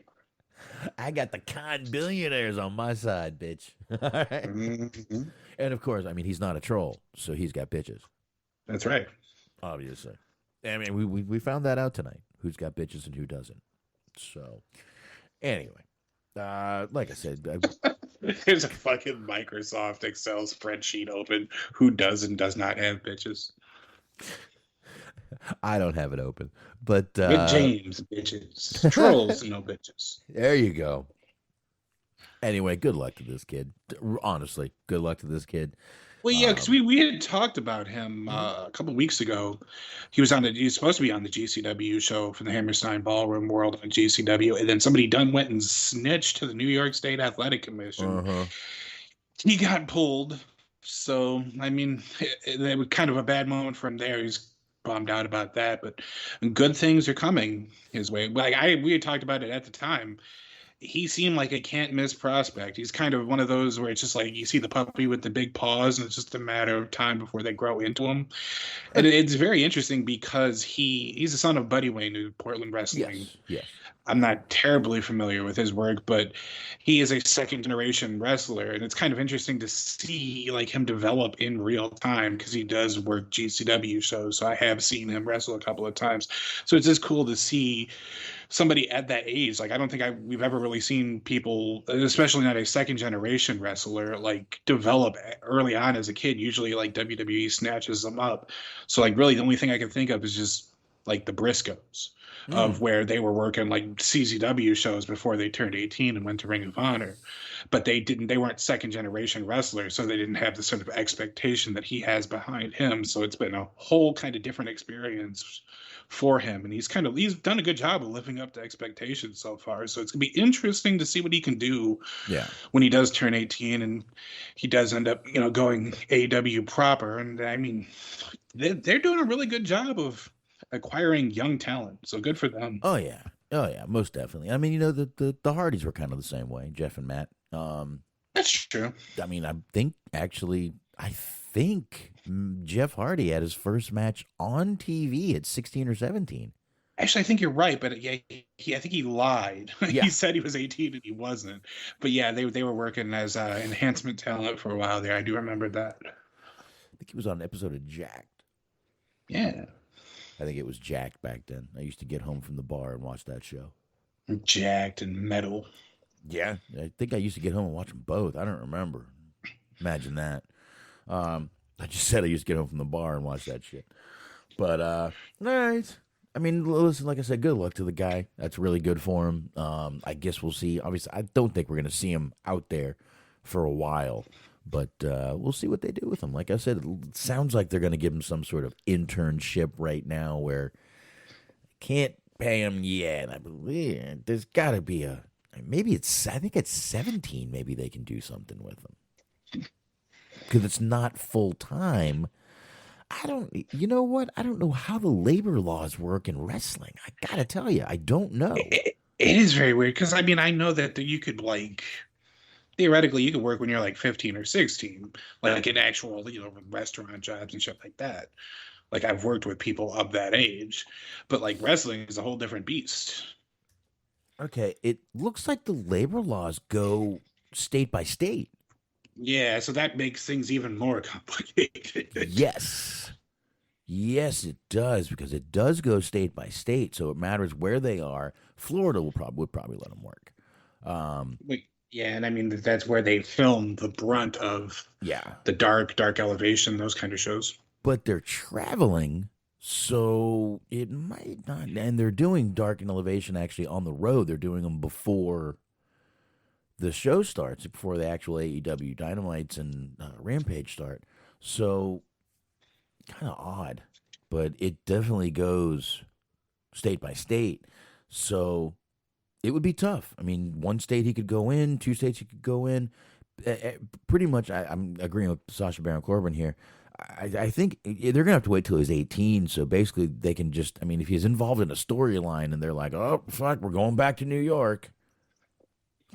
Can't use you on the show. Right. So, you don't want to do that. So might as well just wait. I mean, look, he's 16. I guess he's almost 17. Some of the stories were coming out that he was 17. 16, almost 17. Before you know it, he'll be 18 and out there ready to go. And if they're going to start working with him now, kid will be fucking. Imagine what he'll look like in 2 years, and then 10 more years after that. That could be something really big. You know, this could be a true AEW homegrown talent. Mm-hmm. You know? I like the idea of him just like going into the locker room and introducing himself to people as him being 16 and a half. Like how like 8-year-old children do. Like, I'm almost 9. Yeah. But I like that idea. And like, he's getting bookings on his own too. So if you're Right. at AEW, you can kind of just fall back and let him take his own, get his own bookings and get a chance to kind of continue to grow and get seasoned before he turns 18. And then once he does, he's yours to kind of mold into what you will. Right. And I mean, if their, internship means not paying. So, they could do a little bit with him with contract labor if he does do matches and stuff. That I do know you can do that with 16, 17-year-olds, 15-year-olds. Because, I mean, 15-year-olds can work part-time jobs. Mm-hmm. So, might be something they can do, but part-time jobs on wrestling, see, I just don't know. They may be able to do something with them, and I guess we'll have to see what happens in the future, but definitely good luck. And like I said, this could be a true, real, homegrown, I mean, I hate to use this word, but like completely groomed talent by them. Mm-hmm. Yeah, and I know that was not the right word to use, but that's what they're going to do. They're going to fucking groom this guy to be the exact person they're looking for. They have time to do it. He's young. Young people are moldable because they want to listen, they want to learn, and they can learn your way. Right. So that was where I was going with that. Yeah. Just to explain. I didn't mean they were going to groom him for anything dirty. Filthy. Smart, please get a fucking story. Well, it's AEW. It's not Memphis wrestling, so you don't really have to worry about children being groomed there. Shout out to Jerry Lawler. How about it? Funny thing is, you don't have to worry about the people there being groomed either. There you go. There's one for you. That was awful. Go ahead, Smart. Pick one. Indeed, as I try to, since we're talking about various different people going to different places, there's from F4W Online, we have a little bit more information about what Killer Kross is doing. He's on his way to MLW. Nice. After airing a series of mystery vignettes that pointed to a Kross return, the official announcement was made during tonight's MLW Fusion. This is from the 10th. So Kross will take part in SuperFight event to be taped for Fusion on Saturday. I don't know why I just discovered that word. I've only ever saw it in writing. I've never heard it pronounced. Right. Fusion on Saturday, February 26th in Charlotte, North Carolina. Yep. So in the they did a little video segment, the MLW Control Center, announcing that he was going to be available. Kross last appeared from LMLW in 2020, working a pair of matches at a Fusion taping, the 2300 Arena in Philadelphia. A former WWE NXT champion, Kross has worked a couple of indie matches this month following his 90-day non-compete clause expiring after being released by WWE on November 4th, 2021. So this is kind of interesting. It's been kind of rumored that he might be signing with them, and if he does sign with them, then that kind of leads to him not potentially ending up with AEW. So that's kind of interesting because Tony Khan's been talking about how he can't take everyone. So it'd be kind of interesting to see if he ends up making he's on the cutting room floor of that. I don't know, but I'm looking at this card for this MLW, and this looks good. Yeah, it does. If you don't mind me reading it real quick, MLW World Champion, World Heavyweight Champion Alex Hammerstone defends against Davey Richards. Stairway to Hell match: Jacob Fatu versus Mads Kruger. MLW National Openweight Champion Alex Kane defends against Calvin Takeman, Matt Kross, and ACH. Whatever, in a 4-way match. Enzo versus Casey Navarro. Did you see the picture of Enzo looking all fucking roided up? I have not, but that doesn't surprise me. Anyway, you can search for that if you'd like. Ricky and Kerry Morton debuted. He said he wanted to work with his son more. He's starting to do it.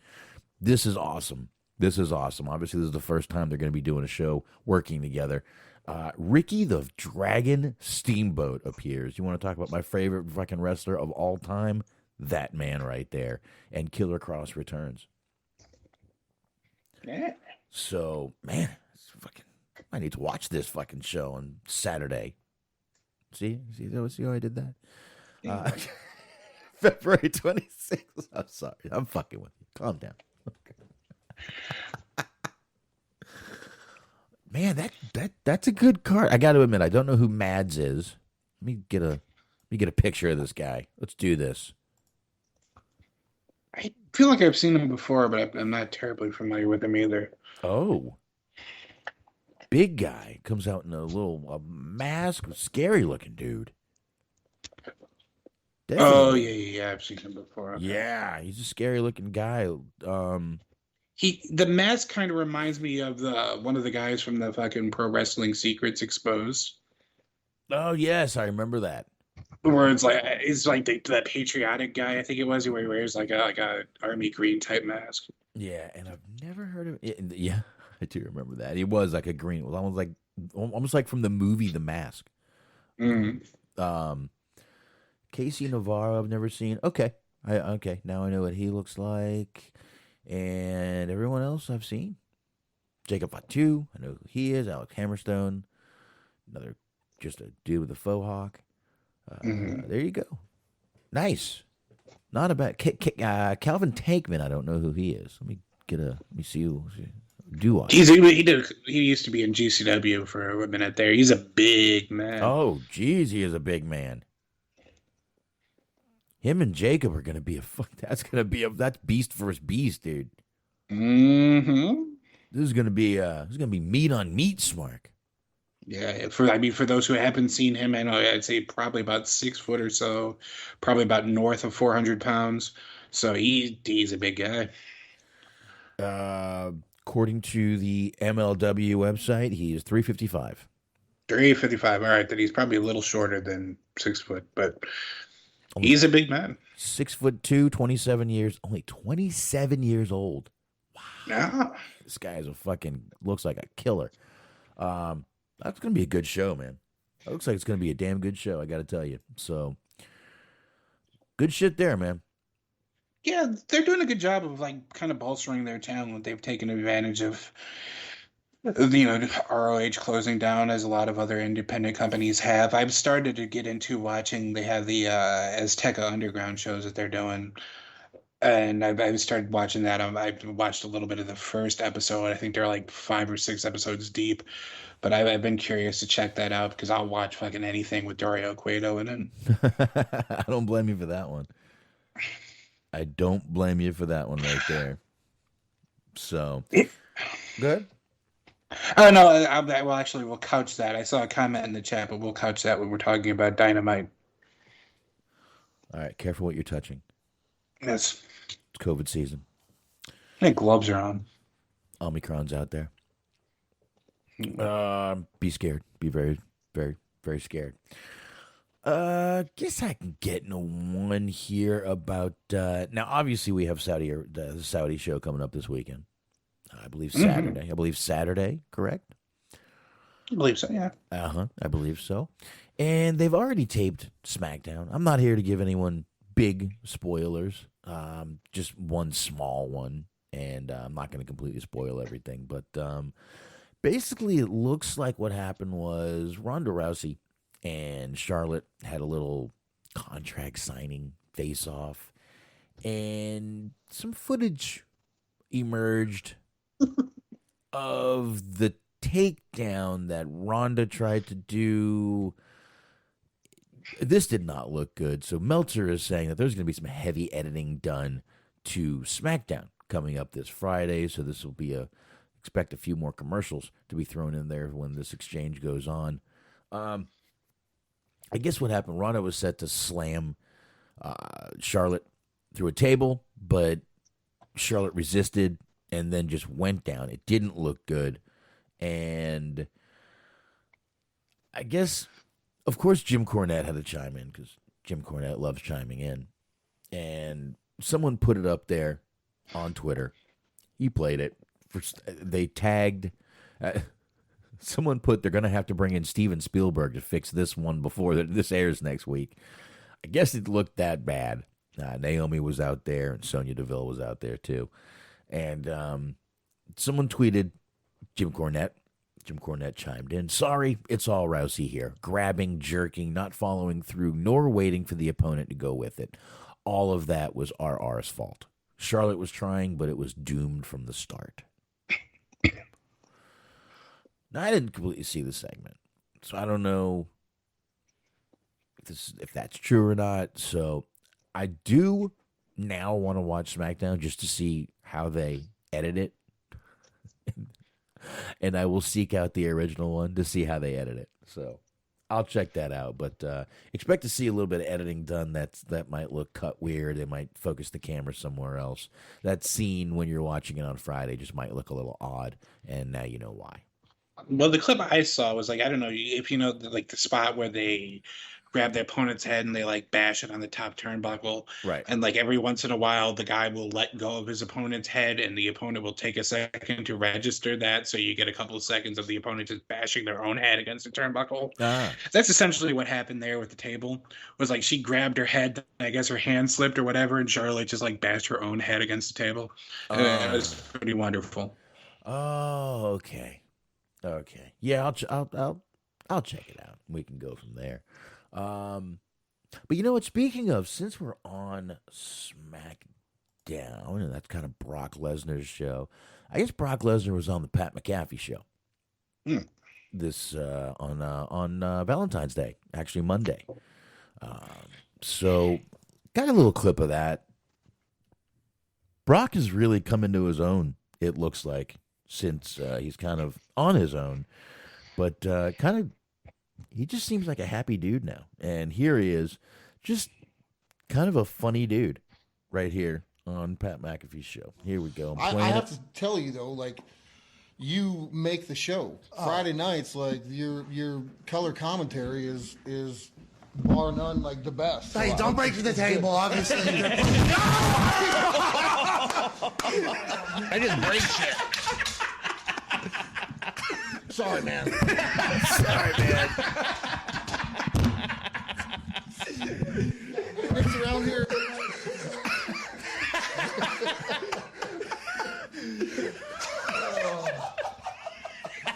What do you make? You make like $50 million. And you got a little jerk ass table.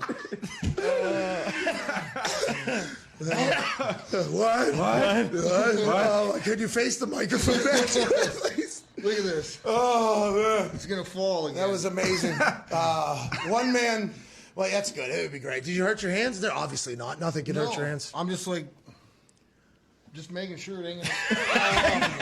Hey, great job putting it back together, guys. Yeah, wow. Craftsman. Unbelievable. Oh.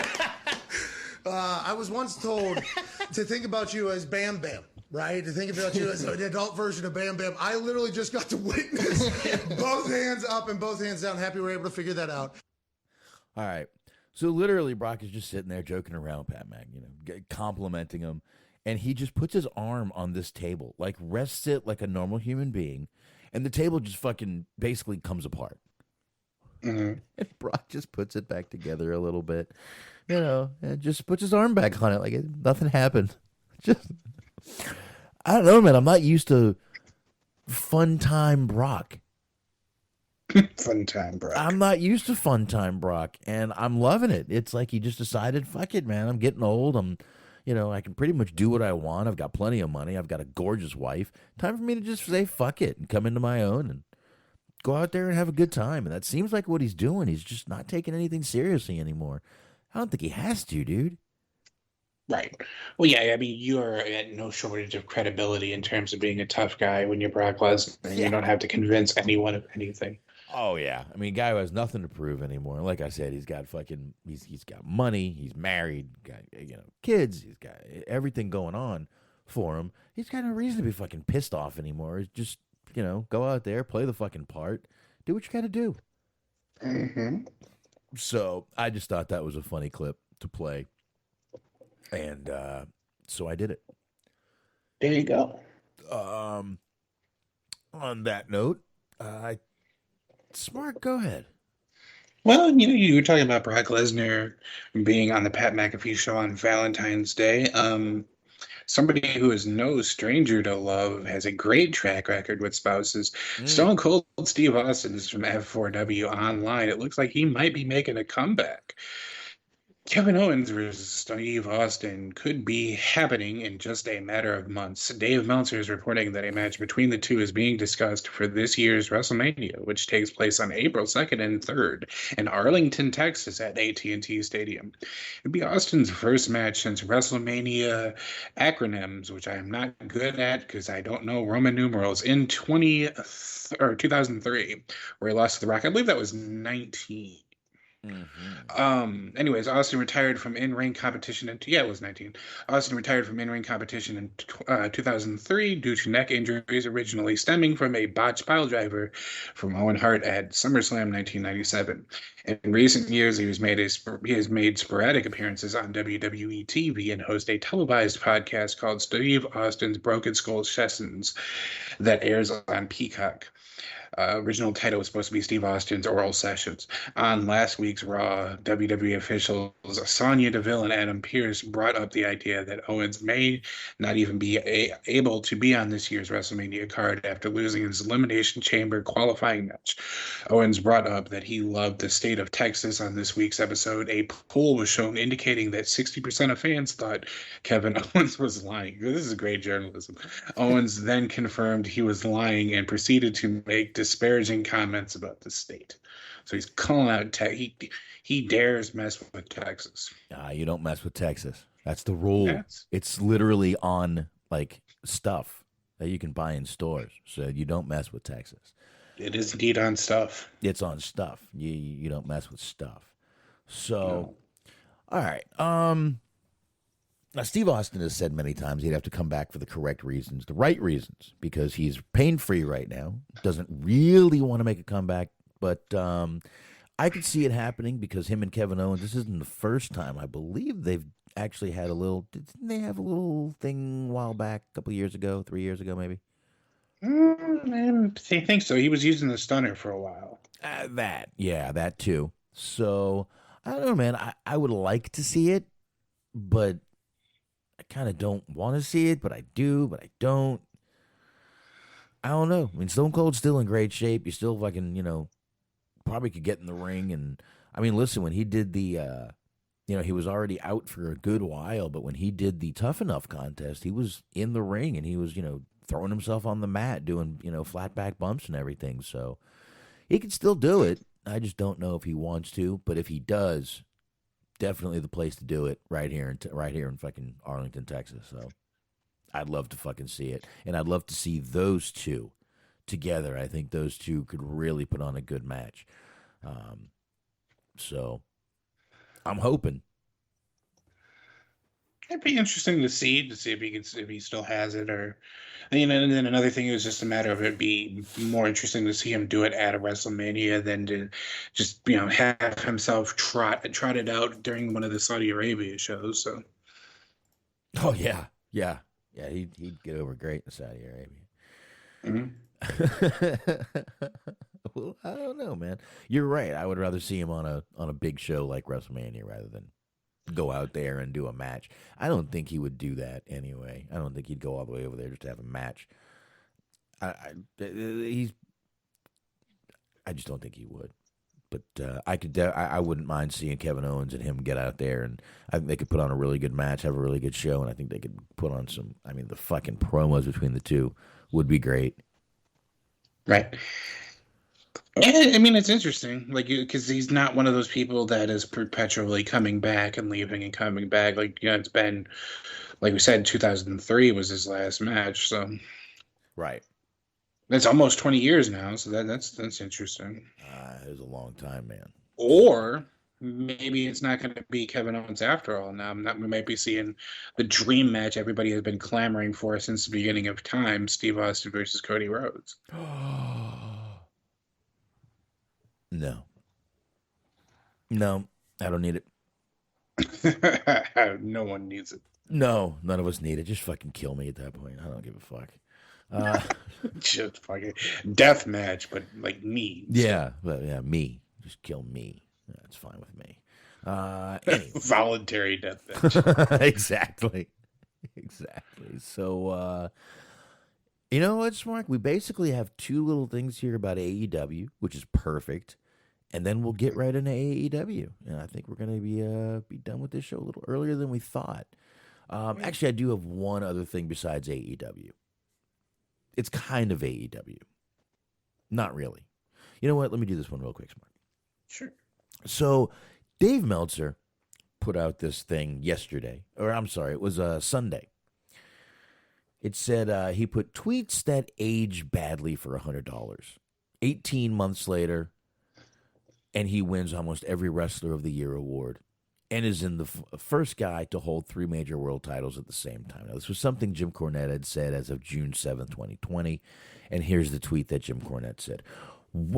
I guess Meltzer was, kissing Omega's ass is obviously who they're talking about here. And Jim Cornette said, in 2020, why don't you two get a fucking room? Does it really gall you that badly that most people who have any idea what this business is supposed to be can't stand fucking Twinkle Toes McFingerbang? One of my favorite 50s mobsters, Twinkle Toes Big Finger Bang. I almost want to use that as a fucking title right now. But I've just been going a little too far. So anyway, like I said, Dave Meltzer tweeted his thing talking about tweets that age badly for $100. And I think it's funny that Jim Cornette, of course, chimed right back in because you ain't fucking tagging Jim Cornette in a fucking tweet without someone figuring it out. So here we go. Dave, you do remember those awards are all works, and you gave him half of them yourself, right? After almost 2 years still with this, if you loved your wife as much as Harpo here, you'd still have one. Quit embarrassing yourself or I'll start doing it for you. I think you just did.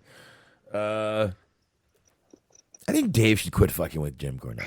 Yes. Well, no, I feel like this is a matter of semantics because he mentioned if Dave still loves his wife as much as Cornette loves his. I think it's been proven that other people are the ones that are doing the loving of Mrs. Cornette. Well, sometimes that's good for a relationship. Listen, if that's their thing, that's their thing. I don't give a fucking shit. But I think he might just want to leave that man alone. Just leave him alone. Perhaps. Yeah, just leave Jim Cornette alone. Jim Cornette will. We'll see, though. Every so often, Meltzer can get off a couple of good ones. It's always surprising when he makes it funny. But Cornette has no problem coming back. And Cornette is a witty little son of a bitch. Whether you like him or not, he's witty. And when he's sitting there looking at a tweet and backspacing and deleting and tweeting and writing again, man, he can get creative, obviously. ... and goes away. ... and goes away. Yep. That's how it works.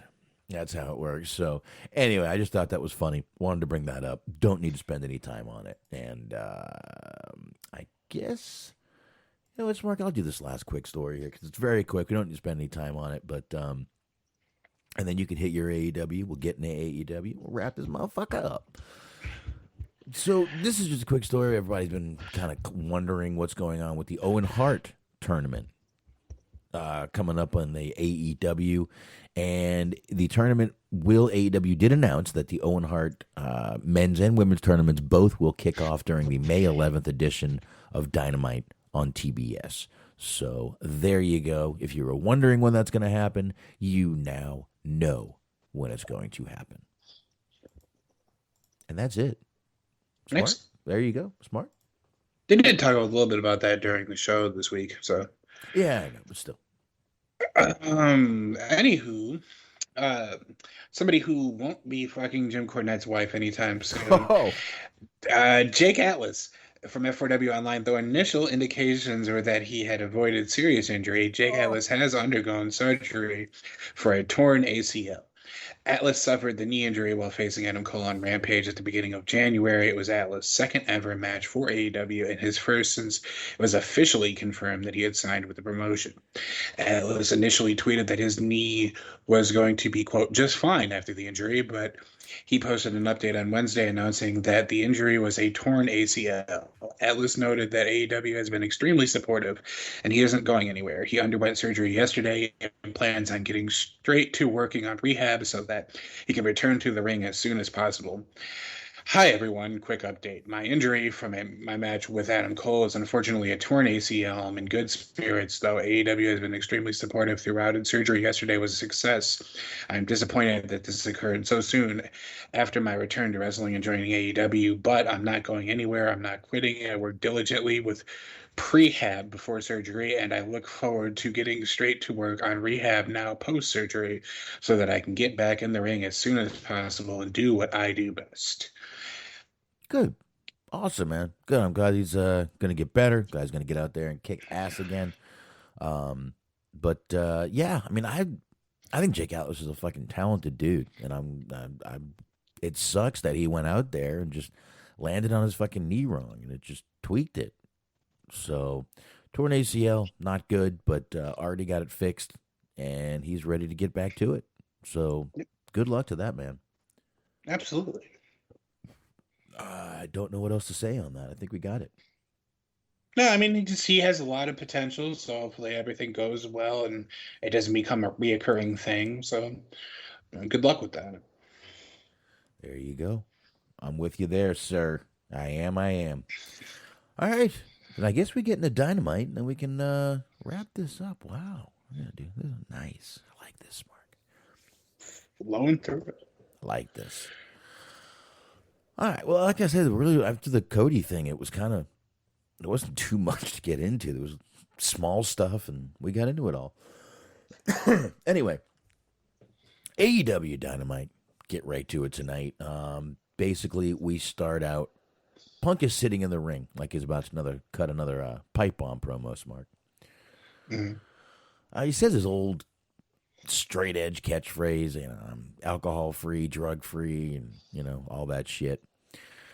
He says all that, and then he starts talking about MJF beating him twice in his hometown, and Punk does set the stipulation for the match. Now, he had this little thing in front of him. It almost looked like he was reading off an iPad for a minute there, and I was like, what the fuck? But he wasn't. There was a little box, and in it was a dog collar, chain in between. Punk made it a dog collar match, and she was able to pick the stipulation. Yes. So MJF does come out, and I love that Punk used this picture. This picture's all over the internet, and I love that Punk used a picture of a young MJF meeting his idol, CM Punk's Mark. I thought that was pretty cool. They used that picture. And Punk picked up the collar, and MJF grabs the mic. He's speechless. MJF is speechless. And he just drops the mic and walks away. Walks the fuck away. I thought this was fucking really cool. I thought, number one, the fact that MJF was speechless. I thought they picked a great stipulation for this match. I got a feeling this match is going to be pretty fucking brutal between these two. MJF, being the chicken shit heel that he is, has been running from Punk. And he can't run anymore unless he drags Punk with him. Right. Yeah. I love this. Yeah, this is definitely them kind of getting their money's worth with Punk, because this was a really good promo, and it was a situation where you think of a dog collar match, it doesn't it maybe initially sound all that exciting if you're not from the age of, like they were talking about like Piper Portland, those kind of days when dog collar matches were a little bit more prevalent. But he did a really good job of getting it over, like explaining why he would have preferred to, have that match versus a cage match where people can still get involved anyway, things like that, and how they're just going to be chained together and there's going to be no running, and how he's going to be leaving him in a pool of his own blood, and stuff like that. So he did a really good job of getting the match over, and getting us to want to see it, because I guess it's going to be at Revolution that he announced that match is going to be happening. And I enjoyed the less is more technique of just having MJF not say anything and just being so flustered with the prospect of that match that he just drops the microphone and leaves. Yes, definitely. I thought that actually spoke that kind of spoke volumes right there. That, you got this guy who's always got to come back. He's always got this. He's always out there to say this, always ready to talk shit to the crowd. And he couldn't. He was just fucking speechless. I mean, Punk made MJF fucking speechless, and that's not easy to do. So I like the way they worked that too. I thought that was pretty cool. Definitely. I got a little bit of audio of that. Hold on a second here. Right there. Let me give volume. I got a little bit of audio of the Punk thing. Here we go. So I thought back on the toughest matches, pieces of myself in the ring. And I think Piper in Portland. Max, you want to be tethered to Piper so bad, you're going to have to be tethered to me. And 2 days removed from the Hallmark holiday, Valentine's Day, I'm left without a Valentine. And it's very poetic that I get to ask you the question, Max. Piper had his, now I have mine. Maxwell Jacob Friedman, will you be my Valentine?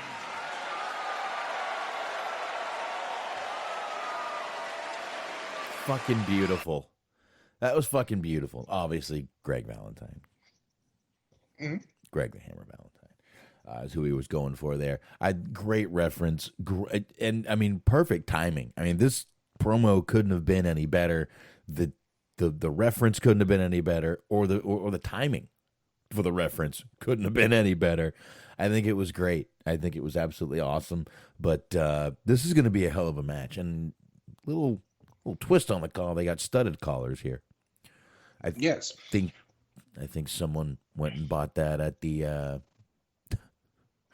old sex shop. Well, yes, but of course. Yeah. It is kind of interesting because like the promo started with him using his old catchphrase, and then he does allude to you thinking about some of his more bloodier matches where he actually, left, like I said, pieces of him in the ring. He actually did have a kind of well-known dog collar match with Raven in Ring of Honor, so very early on. So it's like kind of all doubles back, and it was kind of interesting that like you said, he used a catchphrase he used during his younger days that kind of just brought everything back together. Man, he said it'd been 20 years since he's used that fucking that catchphrase. 20 years, man. I can't even fucking believe it. Been a minute, yeah. Man, time is fucking flying, bro. The older you get, it goes faster. I'm telling you that right now, man. Mm-hmm. I'm telling you that right now. After you have kids, it goes even quicker. That was a good feud. But do you remember like early on when everybody was trying to figure out who was going to be the leader of the Dark Order, and like everybody kind of thought it was going to be Raven for a minute, and they just brought Raven out to just sit there in the crowd. Yeah, like, he showed up on an episode of Dynamite just in the crowd. Well, they're trolling, which means they ain't got bitches. Yes, that's right. So I mean, we know what happens there. We got to stop shitting on that poor guy. But anyway, I think this is going to be a fucking... I mean, no one's going to sit here and, be like, oh, this is going to be a shitty match. If you're thinking this is going to be a shitty match, I don't think you know what wrestling is. And I think Punk is definitely the person to do this match. I think Punk, he's got that old school in him. And he knows what to do. I mean, they've referenced, he's referenced Bret Hart matches. He's done the same moves as this and that. So pretty cool shit. And I think it's going to be an incredible fucking match. As do I, but I actually think instead of not making more jokes, I feel like we need to double down and see if we can reach out to this Arturo guy and see if we can get like Arturo's Love Corner to be like a reoccurring segment. But we're not going to get him if you say his name wrong. Was I saying his name wrong? Yeah, his name was not Arturo. I believe it was Augusto. Augusto, that's right. No, I was thinking of somebody else, but I don't want to say who it was because then that becomes sad. No, I know. There's a wrestling figure that passed away recently, but yes. Yeah. Augusto. All Elite. Augusto All Elite. Go follow that man. She related to All Elite Scooby Doo. I don't know, Raggy. I will never forget the Undertaker saying that out loud. Oh, the good stuff that comes out of wrestlers' mouths. Anyway, speaking of good stuff, we got this Bryan Danielson versus Lee Moriarty match. Why can't I say that name? It's easy. Moriarty. That's right. And yes, SBC brings up Mickey J. Johnson, I believe his name is. Mm-hmm. Did pass away, former referee for WWE. That was I just read that story. Rod Price kind of broke that story. I don't think anyone knew yet. Next thing you know, I'm reading Rod Price's stuff, and he had it popped up there, and I was like, oh shit, can't believe that. Henson, Mickey J. Henson, excuse me, the referee. So definitely want to mention that real quick. All right. And I guess back to AEW. Sorry about that. Don't mean to, hard transition here, but I got to get some sleep, folks. Anyway, this was a good technical match here. I feel like both these guys came out of this match looking very strong, even though Bryan submitted Lee for the win. I do think that both guys came out of this match looking good. I mean, they both got good offense in. They were both doing some great counters.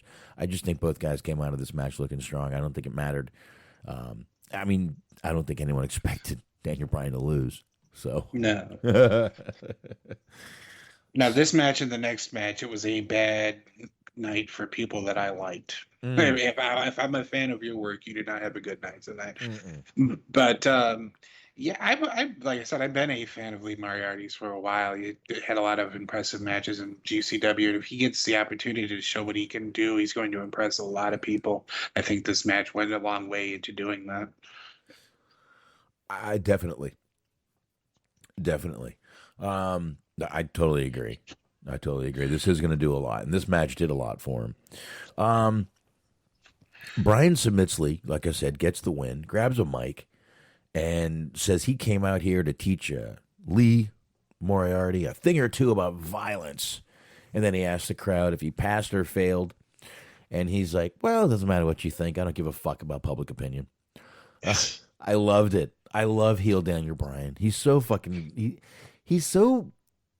Like, even his heel is, like, still kind of nice, but dickish. Mm-hmm. He's, like, nice, like, dickish nice, if that makes sense.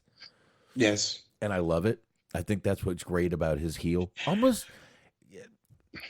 Well, that was the funny thing about it, was like he gave the fans like a very hard to follow prompt, because it was like, all right, that was Lee Moriarty's test. Do you think he succeeded? And people were like, what are we supposed to, how are we supposed to respond to this? And he's like, or did he fail? And then there's a couple of people that were like, I guess, yay. And he's like, this is why fucking democracy sucks. And he's like, what the fuck did you want us to do? But I mean, but again, I mean, he's got the crowd in the palm of his hands, because they know as soon as he asks a question, usually they chant yes, and I think he expected them to chant yes or no. And I just don't think they took the cue. But of course, 2 minutes later, when fucking Moxley comes out, which we're getting to now. That's exactly when the crowd just knows exactly what to do. They know to chant yes. Still, both these guys, like I said, Moxley comes out, and Bryan says he wants an answer from Moxley. We'll get all into this right now. Bryan says he wants an answer from Jon Moxley after he asked him about the whole, let's start a faction, this and that. Out comes Jon Moxley. Man, Moxley Did Moxley perfect the BMF walk when he was in rehab? Perhaps. I think he did, because I imagine he's got a lot of time in his hands to just stroll menacingly through corridors. Dude, he was walking through. He had that total bad motherfucker walk. I loved it. I just loved it. And there was such a fucking small little space between the stairs. I mean, Jesus Christ, man, that was a tiny little space. But really cool stuff right there with him just walking to the ring. And basically said, Moxie's like, I was just like a lot of these kids in the locker room. And I love the story he told about the indie with Daniel Bryan. Or Bryan Danielson, excuse me. Once again, man, I like that they can get into stuff like that and no one bitches at them. WWE never would have written something like that in there. And I got to tell you, hearing that story was really cool because it connects these guys in a way that you don't really expect on a wrestling show. I loved it. I thought the story was great. He says he's actually never beaten Bryan Danielson. And just a great promo by Moxley. I thought it was great, these two. But again, both these guys had the fucking crowd in the palm of their hands. Moxley is so over with the fucking crowd right now, man. That little break, listen, I obviously, he made a decision. He went to rehab, but they loved him when he came back. I'm not going to say he needed the break, but it didn't hurt. You know what I mean? Right. It did not hurt. Go ahead real quick, Mark, and then I got a little bit of audio from that also. Which I think just as a little bit of extra trivia, I believe that the event that he was referencing was the Dragon Gate USA show that they did, Way of the Ronin. It was September 26, 2010. It was like coming off the heels of when he got fired for the tie gate of choking out Justin Roberts, unless he was referencing another match that they had on the indies, but that sort of seems like the time frame matches up. So okay, yeah, it makes sense. Okay, nice, good digging. I just remember. Well, I had to look up exactly when it happened, but I do remember that match happening because, as a little aside, when he was on. Moxley was on In Your Head, I called and asked him about what it was like working with him, and he had nothing but nice things to say about it. So that doesn't surprise me. Moxley may come off like a fucking maniac, but he does know how to fucking put over a guy if he likes him. So pretty good right there. But all right, real quick, like I said, I got some audio from that. Give me 1 second. What was that just said there? Okay, 2010, back when I was 35. I know, man.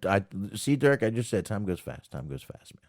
I had just turned 20 years old at that time because it was the 26th, so it would have been September 12th was my birthday. Yeah, no one's listening to Smark at all. I'm getting volume. It was a rough year because I was 1 year away from being able to drink legally, so it was like the worst year of my life. Shit. All right. There was so much anticipation built on the 21st birthday. I was so excited, and I got like a fucking shit ton of liquor, and I was very pleased with myself to put it on the counter and to wait for the opportunity to present my ID. And of course, the very first day of my 21st year on the earth, I was not carded. I was so disappointed because I was looking so forward to being able to show him my ID with pride, like a fucking kid getting an A+ on his report card. Never happened. Should have just broke it out anyway. Be like, don't you need this first? It's like, no, we don't need to card you because you've been coming in for the last 2 years with your parents who have bought liquor for you, and it doesn't matter. Yeah. We know you. It's cool, dude. We see you every week. We don't care what your age is. Oh shit! Excuse me. That went down wrong. All right. It happens from time to time. You got to be careful when you're smaller. And basically, like I said, we're gonna play some audio here. I like what Moxie was saying. Listen, there's only a couple of reasons that a person would want to do this. After all that, he's like, either A, you're afraid of me, basically, is what he was saying. Or B, you actually want to join me because you think I can actually make a difference. So I like what was said here, and here we go. So which is it? Does Bryan Danielson want to be my partner because of what we could create? Or because he doesn't want to get destroyed? Let's find out. I'll leave it up to you, Bryan. I'm not saying yes, but I'm not saying no. I'll leave it up to you. Brian, I am not that young kid from a decade ago, and seeing as how, for all intents and purposes, we are meeting each other for the very first time here in AEW in 2022, I'll tell you this. I don't stand side by side with nobody till I bleed with them first. It doesn't seem safe during COVID. Nope. Oh, anyway. Anyway. Hey, you want to be careful when you're exchanging fluids with people. Very careful. Very careful. But yeah, that was really good shit by both of these guys here. Like I said, these guys had the fucking crowd right in the palm of their fucking hand. They loved it. Oh, Jesus. We got a whole thing on Jim Cornette, on Dave Meltzer here from Dirk. Let me see how long that is. Maybe we'll play some because we're going to wrap up. And I mean, we probably only got 10, 15 minutes left at the most. So let me see. There's a couple ads here I need to get past. Then I'll see how long this video is. Give me a minute. Just actually give me 14 seconds. There you go. Oh, no, 8, 7. Oh, it jumped. Look at that. 5, 4. Nice. All right, let's see. I'm not going to play it yet. But, yeah, because it's probably a long video. Let's see. 10 minutes into a 20-minute video. Maybe we'll go back to it in a few minutes here. Let's see when we wrap up, and we'll go from there. All right. So, like I said, I thought that was a great little thing from them. I think it's even more of a tease that Moxley didn't say yes or no.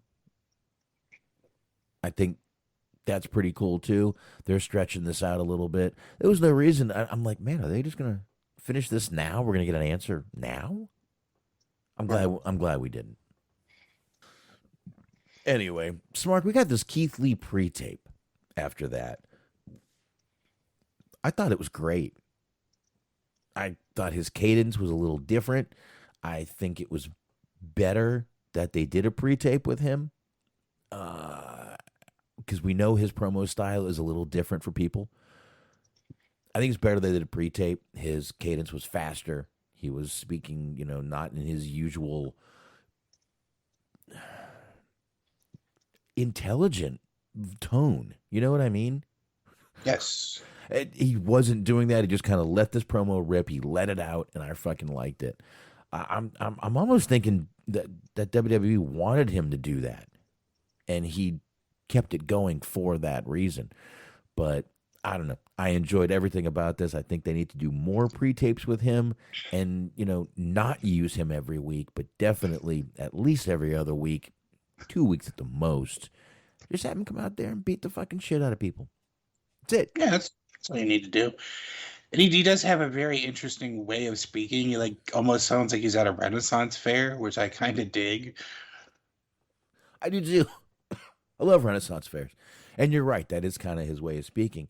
But I think WWE wanted him to, emphasize it more and really kind of slow it down. And I don't know. I've always liked his promo style. I think it fits him, his voice, his tone, his presence. I really think that's, to be honest with me, I think that promo style fits his presence. Yes. It was the most magnanimous evening when I made my journey into the AEW ring. Yeah. It's just like nobody else fucking talks this way, and that's kind of a cool thing. It is, and it's even better coming from a guy his size that you wouldn't expect just to speak like that. Right. Well, yeah, especially when you kind of been trained by WWE to believe that any big man is just a fucking lumbering idiot. So when you have a guy that, like I said, talks like he's at a Ren fair, it goes against what your expectation is of a big wrestler. Yeah, either a fucking doting idiot or a fucking screaming maniac. Mm-hmm. They don't have this guy that can just go out there and speak like. I mean, he didn't scream, he didn't yell, he went out there, he said what he wanted to say, and I'll tell you what, if that guy fucking was talking to me calm and quiet, I'd be more scared than if he was yelling at me. I gotta tell you, I'd almost be like, man, I kind of wish this guy's adrenaline would start pumping, and he might make a mistake. Nope. I shall remove your limbs from your torso post haste. And it's like, oh dear God. No. Oh dear Lord, I believe you will. Can we stop this now? Okay. Mm-hmm. let's take a breath here. Breathe. Please breathe. All right. But yeah, I thought that pre-tape was good. Like I said, I think when he's not on television, these pre-tapes are going to be a good thing. I think they should keep doing them. Also, shout out to like everyone who's made those fucking memes of just like Uncle Phil throwing out Jazz from Fresh Prince of Bel-Air, and they just replace Uncle Phil with Keith Lee. Or someone made one of literally Keith Lee, and he throws the dude, and he just takes off into the sky, and it just says "to the moon." It's fucking awesome. I posted it on Wrestling Umbrella if you guys want to check it out. Mm-hmm. So most definitely do that. And speaking of, no, that wasn't. It was Isaiah. That was the guy from Private Party. But anyway, Isaiah Cassidy. Yeah. Anyway, speaking of another match, Wardlow versus Max Caster. Now we got Wardlow coming out, of course, once again with Sean Spears, who at least doesn't have just a suit coat on and no shirt. I was happy about that. He was actually pandering because he came out with the Nashville Predators gear on there in Nashville tonight. Just a little bit weird for somebody who is like primarily a heel to be trying to get like a little bit of a face pop. Is he from there? Excuse me. I don't think so. I think he's from Florida, but let me take a look. Well, he might live in Florida. But anyway, if you were really wanting to watch this match, you basically had to stand in front of your television because the whole match basically took place in picture-in-picture. He's a damn Canadian, Ontario, Canada. Oh, Jesus, that makes total There are a lot of wrestlers, surprisingly enough, that live or have lived in Nashville. I guess it's probably because of the whole tax breaks that you get from being there. But Rusev was there for a minute. Sheamus is still there. I think Drew McIntyre lives there now too. But it's kind of interesting. I mean, who doesn't want to be near, Lawler, Elvis? He's still alive, man. I'm telling you. Actually, you would honestly be closer to old Mayor Kane because that's only about 2 hours away or so, Nashville to Knoxville. I'd say actually about 3.5, but really? Closer to Knoxville from Nashville than Memphis to Nashville. There you go. All right, if you want to go up there and see Mayor Kane, I guess you're welcome. Good old Mayor Kane. Mayor Kane. There you go. And like I said, most of this match took place during picture-in-picture. It wrapped up quick when they came back. I gotta say, what's the point? The commercial is bigger than your screen. Forget it. I think you know what I'm saying, Mark. I've bitched about this before. Yeah, well, I mean, I got excited when I saw that Max Caster was going to be getting a match tonight, and then when I saw who it was against, I was like, oh, man, you guys, you got to stop jobbing them out at every turn. It makes me sad. He's still paying for the Simone Biles line. He is. Well, that wasn't really the line. It was the other line that got him. Yeah, it was a Duke Lacrosse thing. But yeah, I guess he's still paid. He's going to be just fucking perpetually paying for that, I guess. I guess so. But anyway, Wardlow does end up winning pretty quick after the picture-in-picture. Spears goes in, hits both of Acclaim with the chair, once again stealing Wardlow's moment. And this is all building, but I'm going to say it once again, Smark. They need to time this right, because if they fucking wait and the iron cools off, you know what I'm saying, no one's going to give a shit. They need to make sure they don't fucking hold this out too long. They really do.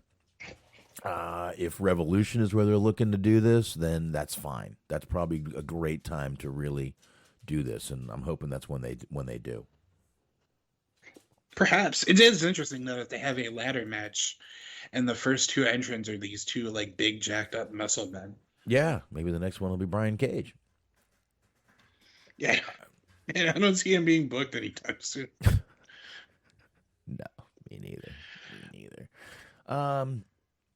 Okay, I got to admit, this is my favorite part of the show coming up, Smark.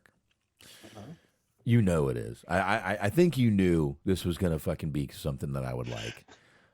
We're backstage. We got Britt Baker backstage. She's got her little crew, Rebel and Jamie Hayter. And we see Mercedes Martinez back there also.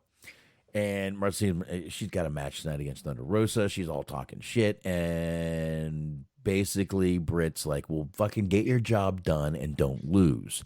And she starts talking, and basically she's like, luckily, we have the best sensei.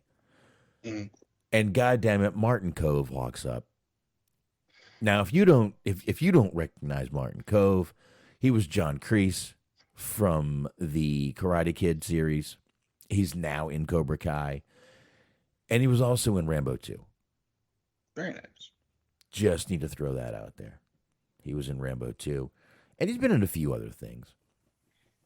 And I fucking popped for this because I've always fucking liked that guy. He's a great fucking, just, evil sensei, just the dickhead. He plays a great dickhead. And pretty much I've never seen him as a good guy in any movie. And he wasn't even in Rambo 2. He was a dick. They left Stallone there. It was not nice. So Britt asks him, listen, what happens if she loses? I mean, obviously Mercedes Martinez, and he goes, finish it. No mercy. Obviously referencing lines from the Karate Kid movies. I love this dude. I fucking love this.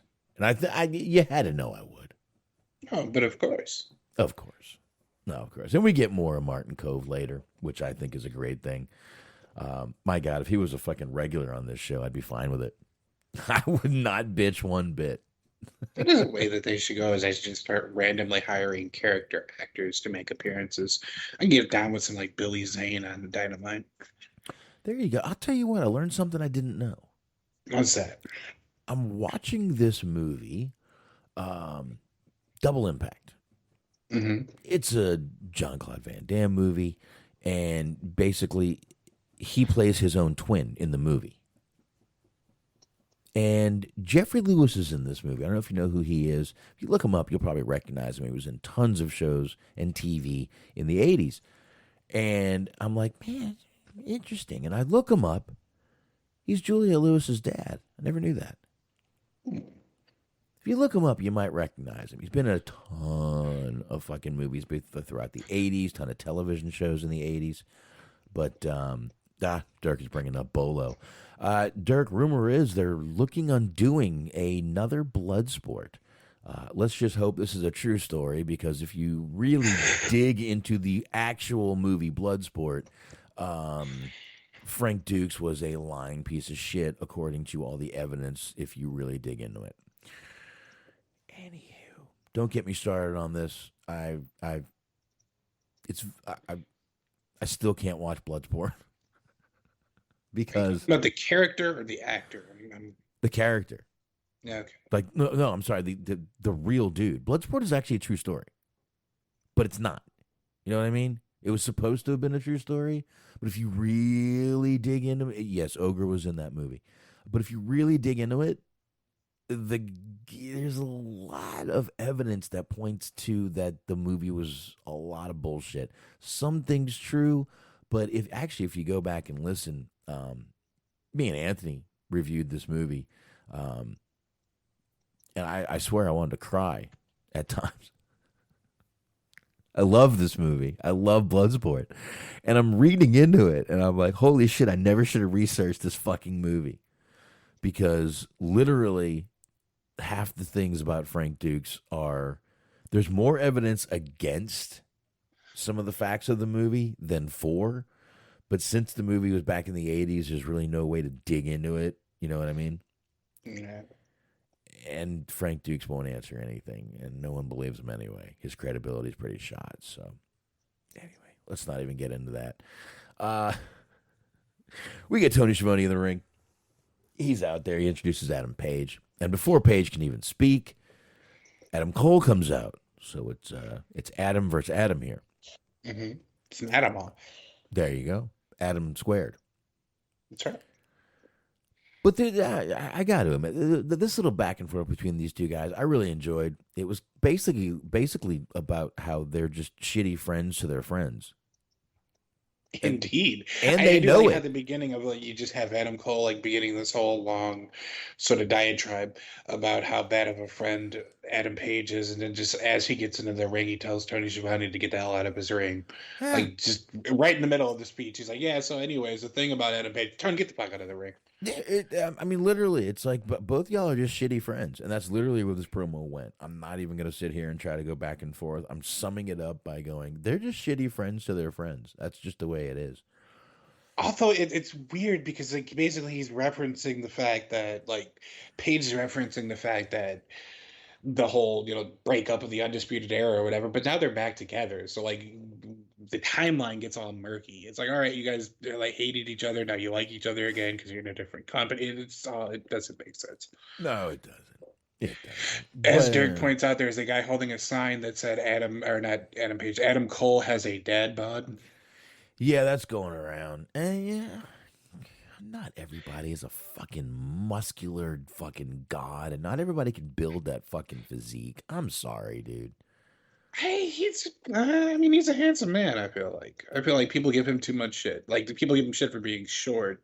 But it's does it really matter? He's got those fucking eyes, dude. Trust me, he ain't worried about nothing. He seems to be doing well for himself as it is. He's doing just fine. Everyone out there fucking making fun of his body. You know who's not making fun of it? The girl he's banging. Britt Baker. So yeah, make fun of his body. You fucking everyone making fun of his body probably has fucking 3 chins. Mm-hmm. Yeah, and I'm not talking about a fucking Chinese phone book. Well, I mean, you know what they say about trolls. They ain't got bitches. They ain't got bitches. We might need to name the show They Ain't Got Bitches. Trolls ain't got bitches. This is the only time I ever wish that we had merchandise, because Trolls Ain't Got Bitches would be a great t-shirt. Maybe we'll get there one day. Oh, shit. All right. Anyway. Like I said, I got to admit, Cole did put out a good line when he went, "Dude, you're just the other Adam." Mm-hmm. That was the line that pissed off Page. That pissed off Adam Page. He starts going after Cole, and Cole's like, "Whoa, whoa, whoa, whoa, whoa, whoa, whoa, whoa, whoa." I almost went Taz on him. He didn't. He said, "Stop." And he's kind of like, "Listen, calm down, blah, blah, blah. Best man wins," and he walked out. Of course, after he walks out, they panned the camera back, and you could see O'Reilly and Fish sliding into the ring behind him. I actually thought it was good camera work because you just saw him slide in, and then they went immediately back to Cole, and then right back to those guys beating their ass. It was good camera work, I thought, on this little thing here.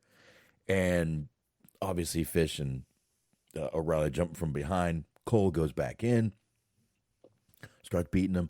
Dark Order runs out for the save. And for some strange reason, 10 just starts beating the shit out of security guards like he's having a fucking fit. It really didn't make much sense.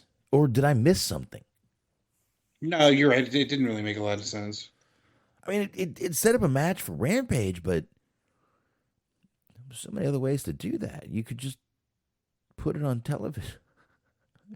You could literally just, hey, oh, by the way, there's a match for Rampage.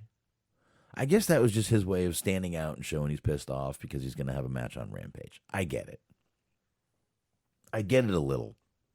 Yeah, I mean, it kind of seemed like that was what was going on there. I kind of just thought that out in my head.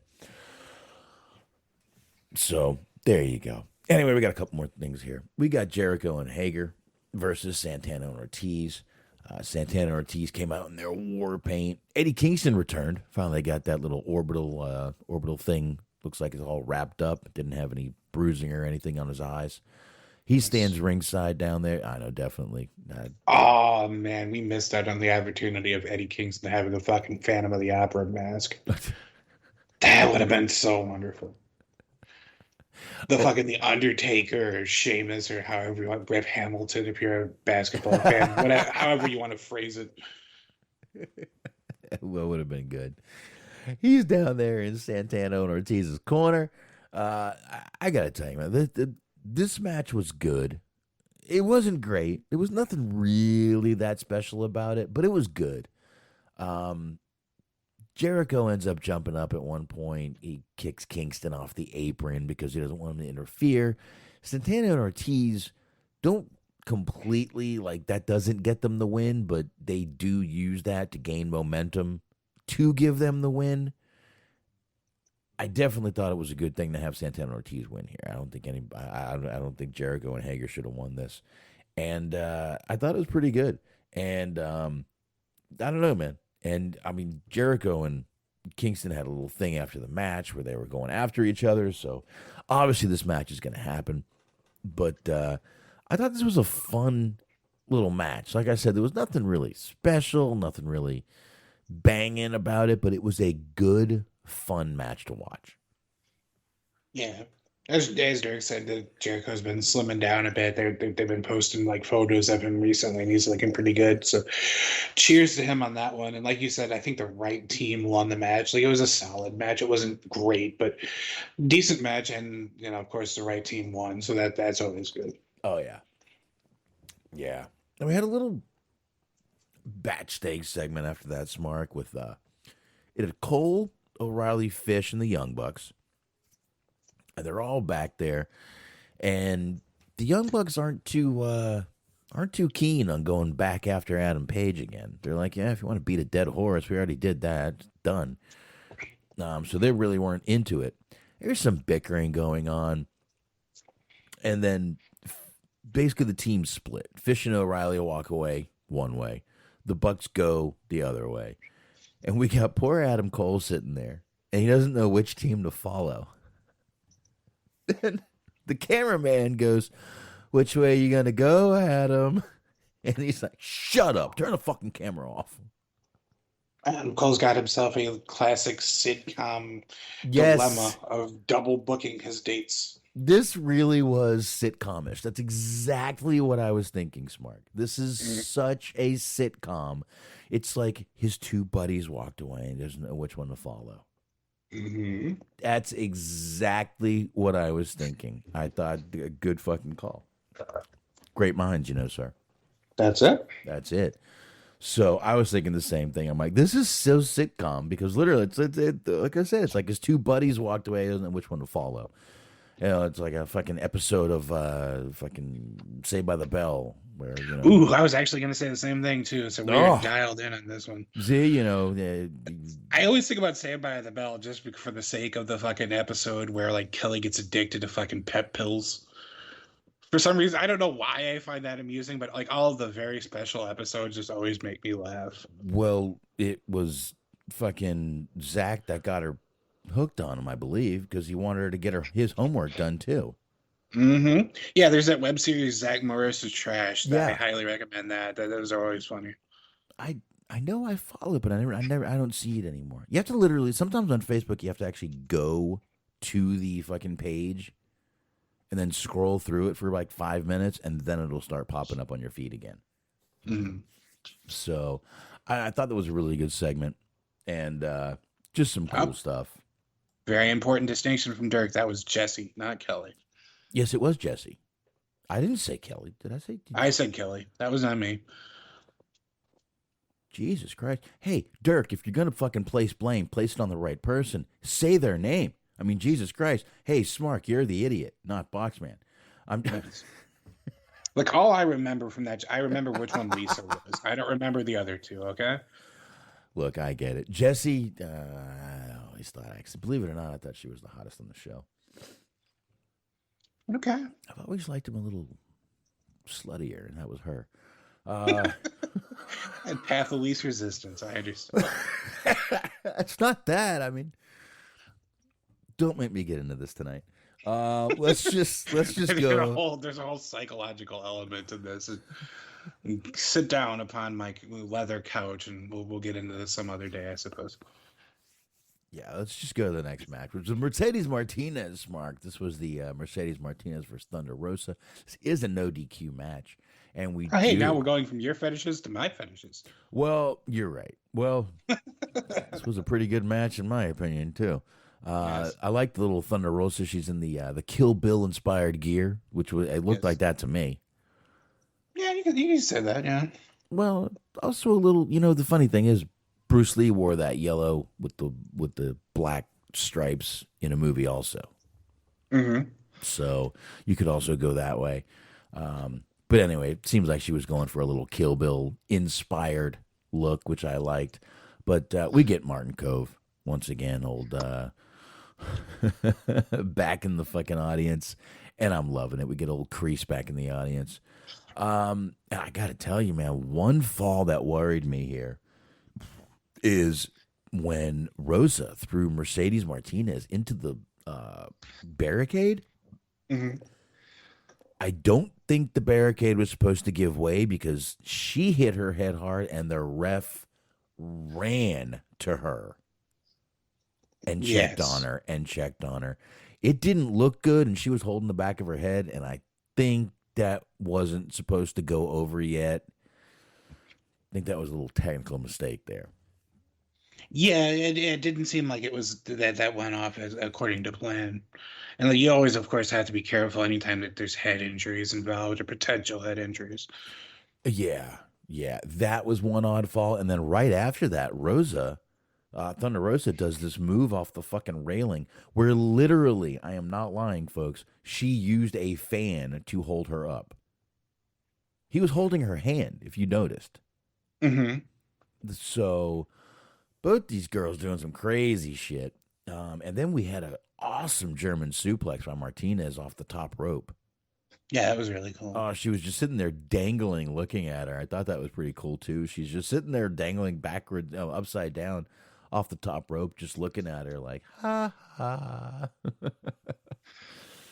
Well, that was Mercedes Martinez today, yeah. Mercedes Martinez was just looking at Thunder Rosa. She did that. She had a match against Alley Catch a couple of months ago, months at this point, where she did that, and it wasn't her fault. It was just the way that it happened. She dropped her square on her fucking head. Oh, and it looked like it hurt like a motherfucker, but she still just like stayed there dangling, looking like all impressed with herself.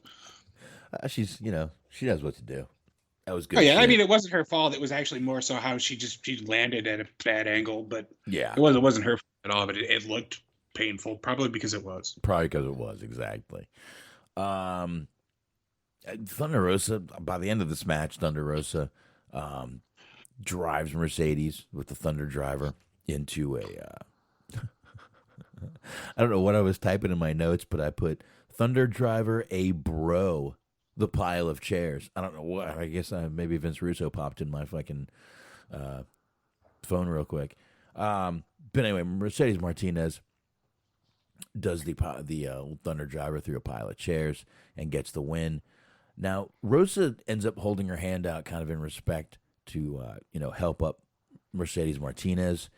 And next thing you know, we get Britt and her crew coming down, and Britt goes over to Martin Cove, old Kreese, and he goes, "I told you. Now finish it. I told you she was weak." And Jamie Hayter hits Rosa. They're forcing Mercedes Martinez, to hit Rosa with the pipe. She hesitates. Jamie Hayter takes her out. And then everyone just basically jumps in. So, decent. But once again, anytime you get John fucking Kreese, I mean, I got to watch. I love Kreese. But of course. I think that was pretty cool. I don't know. No rhyme or reason for him to be on this show. Yeah, no, there was no like tie-in. They really didn't advertise anything. It wasn't like a cross promotion synergy situation. He was there. I guess he just wanted to be there, and they wanted him there. Dude, I'm good. I don't care. Any reason you get that guy there, I will never forget him from fucking. Everyone thinks of him as the fucking the sensei, the bad. That dude, fucking Stallone, kicked his ass at the end of Rambo 2. Mm-hmm. Hit him twice with a fucking M16 thought it was great.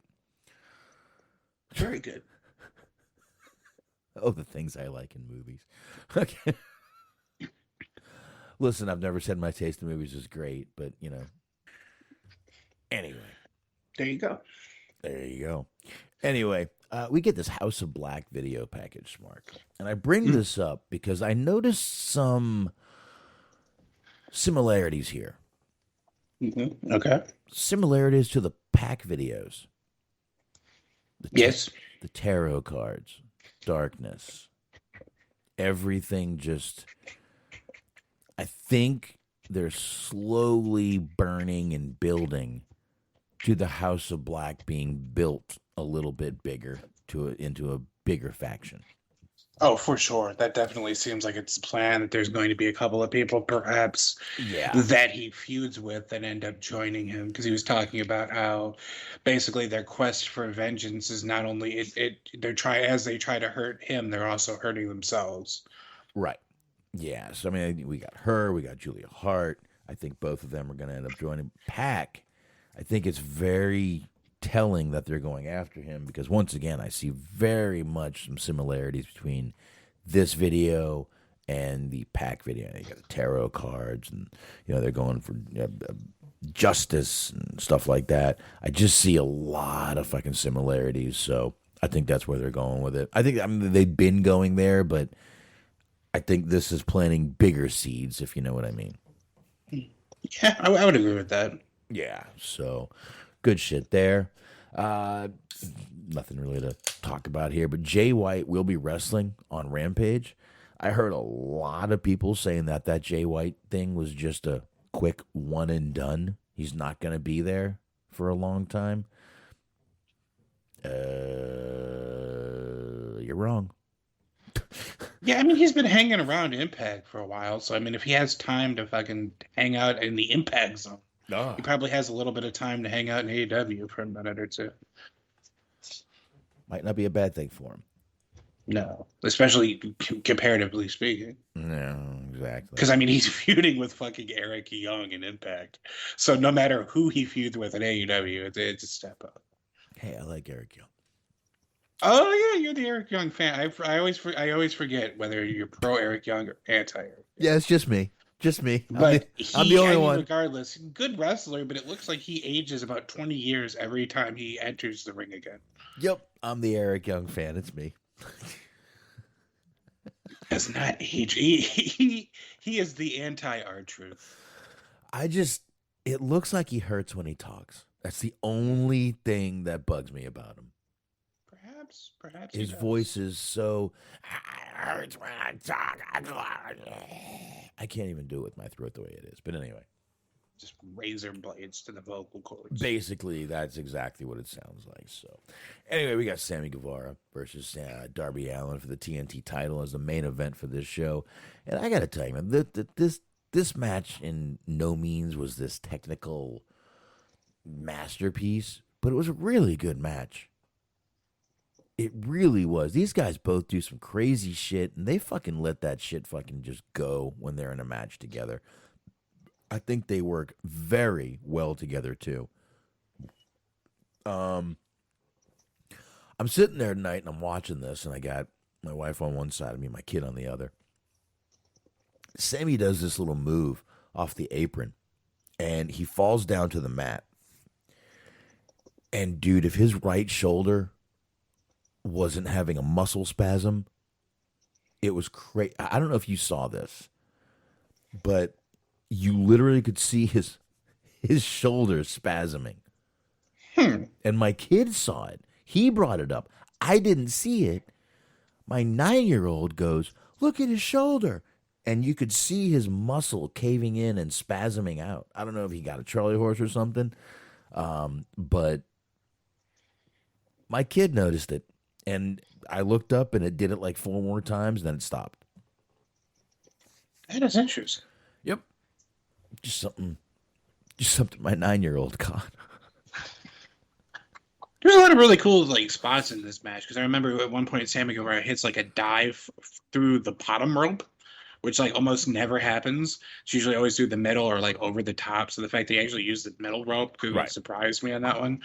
That was cool. There was a couple of cool other ones that I'm having trouble remembering at the moment. But yeah, it was a really good match. I enjoyed it quite a bit. And then Darby did actually that same thing. Went through the bottom rope to the bottom two ropes to hit Sammy with a move too at the end, near the end of the match.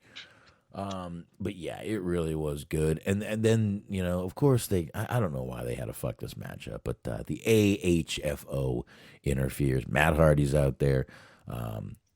He kind of gets in, you know, Darby's face a little bit. And then next thing you know, we get Andrade who hits, what did he hit Darby with? I didn't see. Oh my gosh, that is a good question. I forgot as well, but yeah, he ended up getting involved and he hit Darby Allin with an unidentified object, foreign object. Perfect.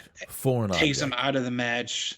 I guess they're going to end up feuding, maybe having a match at Revolution, or I don't know if Andrade ends up getting his way into the ladder match, because it's basically predicated on him being or claiming to be the next TNT champion. So that's the goal for him, and he wanted Darby to work for him, and Darby turned him down. So this was his shot at revenge, I guess, for humiliating him by turning down his offer that he apparently could refuse. I hit him with a tablet. That's right, because Christopher. Yes. Dirk said that in the chat, and then Christopher Kane was talking about beating up a man with a tablet. Yes, thank you both.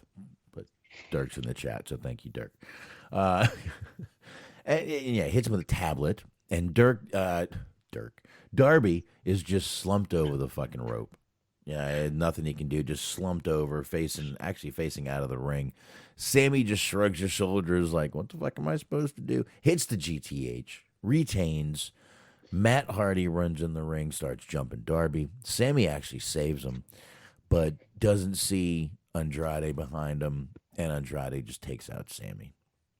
Mm-hmm. And that's kind of how we end the show. We end the show actually with Andrade taking both of the TNT belts and walking up the ramp. Yeah. So like you said, I think that's probably the title he's going to be going for. Wouldn't be a bad thing for Andrade to get a title, but the guy wrestles like 3 times every 3 months. Not even. Maybe 1 time every 3 months. Yeah, I mean, I don't know how much of that is just a matter of the roster's bloated, or if they're trying to save it to be a big deal when he wrestles. I'm not sure. I don't know either, man. I don't know. All right. But anyway, that was AEW, and I think we can wrap this up, man. Yeah, covered what we needed to cover, I think. I think we most definitely did. I don't even feel like doing plugs. I'm tired. I am too. I'm coming up on 24 hours. I woke up really early last night. So. Oh, jeez. Well, yeah, I won't make you remember anything. You guys, just start the show over. That's what you should do. Literally, right now, the show is ending. Redo it. Listen to it again. Yeah. That's what you should do. Just play it in reverse and see if you can get any hidden messages. Johnny is a devil. Johnny is a devil. Join the Navy. Okay, by the way, that was definitely Robin Williams from Good Morning Vietnam. So. No, we both hit a reference there. There you go. All right. Well, there you go, folks. Thanks, everybody. Great chat room tonight. Thank you guys very much for joining us, coming on in, whether you were listening in the chat or elsewhere, as it does say. I definitely appreciate it. Smart, appreciate you joining me. And, man, that was good.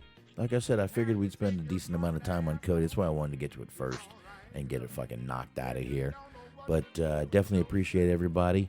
And, Smart, we're back here next week, my man. You got it. All right. On that note, Adios. Adios indeed. Time to take your drunken ass home. It's all right. If you don't know what to do with yourself.